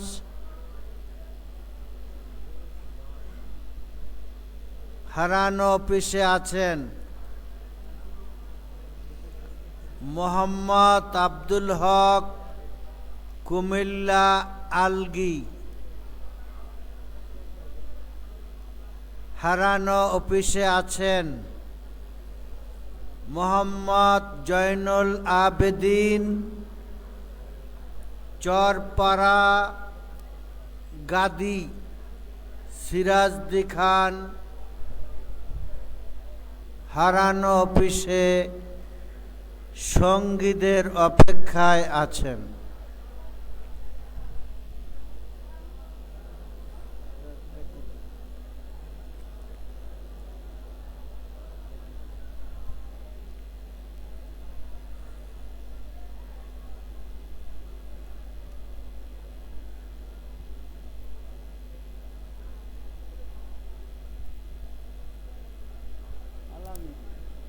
লেখার সঠিক হয় না, কে ওখানে অপেক্ষায় আছে, কাকে খুঁজতেছে?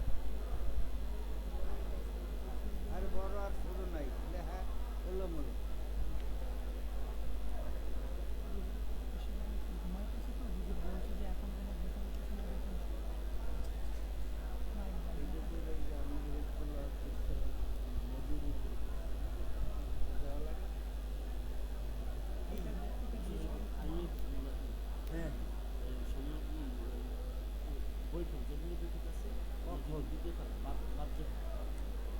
আইম্মায়ে হিজবুল্লাহ সকল সদস্যদেরকে আমাদের দ্বিতীয় তলায় বাদ তলায় সবাই অনুরোধ করে। কোন সময়?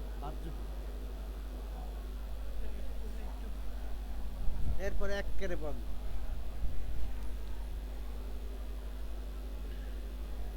আমিরে হিজবুল্লাহ হযরত পীর সাহেব হুজুর কেবলার নির্দেশে বাংলাদেশ আইম্মায়ে হিজবুল্লাহর জরুরি বৈঠক অদ্য বাদ জোহর নির্মাণাধীন মসজিদের দ্বিতীয় তলায় অনুষ্ঠিত হবে। অদ্য বাদ জোহর আইম্মায়ে হিজবুল্লাহর সকল সদস্যদের নিয়ে নির্মাণাধীন জামে মসজিদের দ্বিতীয় তলায় জরুরি বৈঠক অনুষ্ঠিত হবে। সকল সদস্য ভাইদেরকে যাওয়ার অংশগ্রহণ করার জন্য বিশেষভাবে অনুরোধ জানাচ্ছি।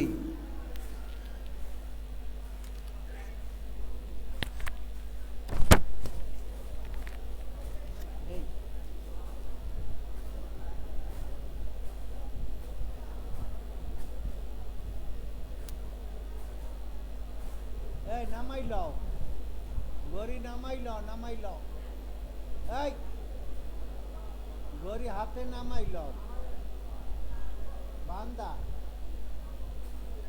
টাইম যেন এলোমেলো না হয়।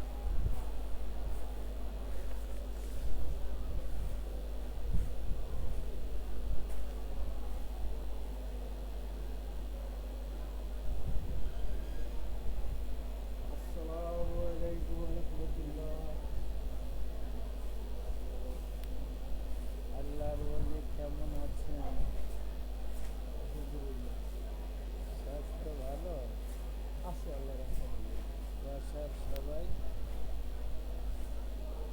তো আর সময় ইয়া দিতে পারি, সুযোগ পাইনি, সুযোগ পাইনি সাক্ষাৎ করবো। এখন আবার দেখেন যে একটু মাঠটা খালি আছে, তাদের বাড়ির সবাই ভালো। অত্যন্ত ভারাক্রান্ত মন। কেন? আমার এই 1 বছর 2 মাসে 2টা বোন মারা গেল। আমার ইমিডিয়েট ছোট, আমার বড় বোনটা আজকে 15 দিন হলো। ওনাদের বিবাহ দেশ কোথায়?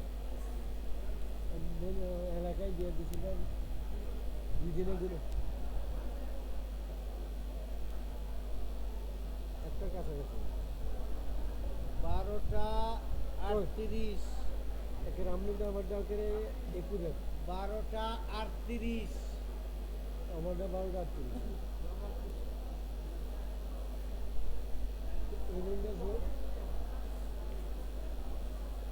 24 ঘন্টার ভিতরে হয় নাই, ভালো করে দেখো। টাইম দেখো ভালো করে। আর ছোট বোন আর এক বোন? বড় বোনটা, ছোট বোনটা যশোটা ছিল অসুস্থ, ঢাকাতে নিচে আইসিতে ভর্তি করাইছে। আল্লাহ হুকুম যদি না ভাগিনা, ওরা ভাগিনারা এখন আজারিতে নিচেরে পড়াশোনা করে, জামিয়া থেকে আলিম পাস করে। কি নাম? অন্য অন্য সৈকত, আরেকটা নাম আছে কি নাম জানি, সৈকত নামে পরিচিত। ওরা দিয়ে আস্তে আস্তে 2 বছর ঝাড়ু চাপ দিয়ে আসতে। 2 বছর গেছে, ওই বছরই গেছে আর কি, এই 2 বছর শেষ করে। আমি মিশরে 2বার গিয়েছি। যাই হোক, আর ওই বোনটা আমার কাছে দীর্ঘ 50 বছর ধরে ওই বোনের সন্তানে দিল। সৈকতের বাড়ি কোনখানে? হ্যাঁ, সৈকত আমাদের মত নেবে, এই মত মতলবে 2টা লোক মারা গেছে। কিন্তু আরেকটা কি, একটা হলো একটা তো মতলবের এটা দক্ষিণ উত্তরে, দুটা উত্তরে। তো আমার থেকে ভাষা দিয়ে নিয়ে গেল মিজান মালানো হালিশা। হালিশা আছে? খালিশা, হালিশা। খালিশা, হালিশা। খালিশাটা দাউদ না, করবে, হালিশা। খালিশা। আল্লাহ।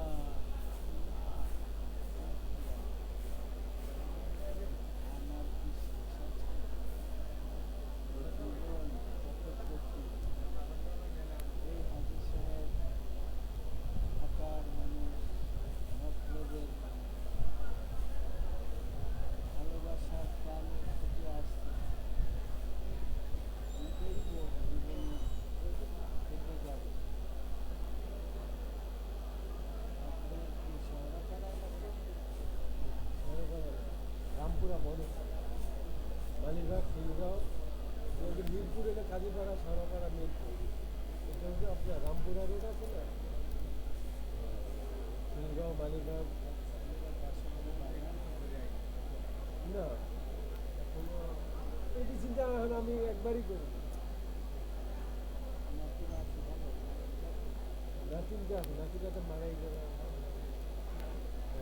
বোনটা 15 দিন হয়েছে মারা গেছে। হ্যাঁ, বোনটা ইচ্ছে করেন না, সন্তান নেই। আমার কাছে এক বিছানা, প্রস্তাব পায়খানা যেটুকু কর্তৃত্ব হয়তো করতে পারি না। আল্লাহর কাছে দিলে খাইছে, না দিলে খাই না, চাইছে যেটুকু করছি। তবে সবাই প্রশংসনীয় যে আপনি যতটুকু পেরে দিচ্ছেন। এই পৃথিবীর জগতে মারের যদি সব কাজগুলোই গুছানো এবং সুন্দর। এই যে একটা মান্যত আদায়ের উদ্দেশ্যে আসছে, নিজ হাতে বসাইয়া কমপ্লিট করে দিয়ে গেছে। এটা ভালো লাগছে।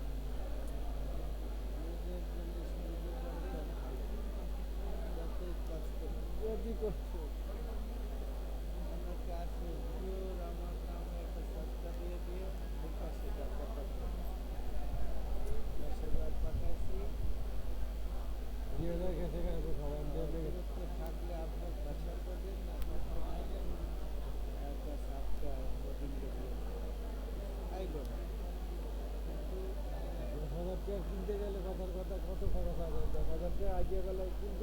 টাকা 8,000 টাকা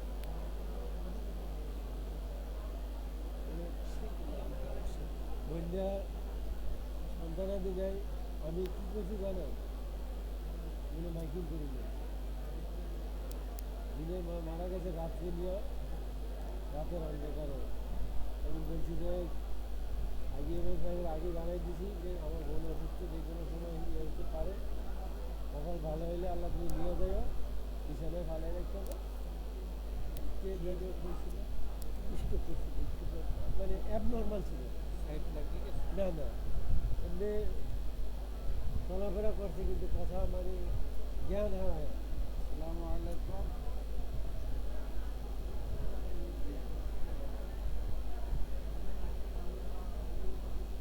হ্যাঁ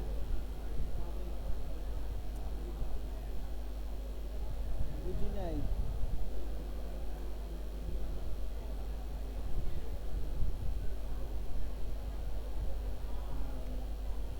না না কেউ নাই পিয়াস জানি না এখন যাবে এখন বলবো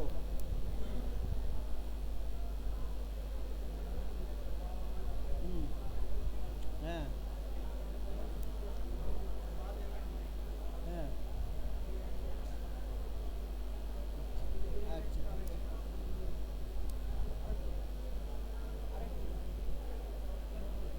না এর মধ্যে দরকার নেই তারপরে যদি থাকে কাজ ও নিয়ে যাওয়ার জন্য বানাইতে পারে নিয়ে যাওয়ার জন্য অল্প স্বল্প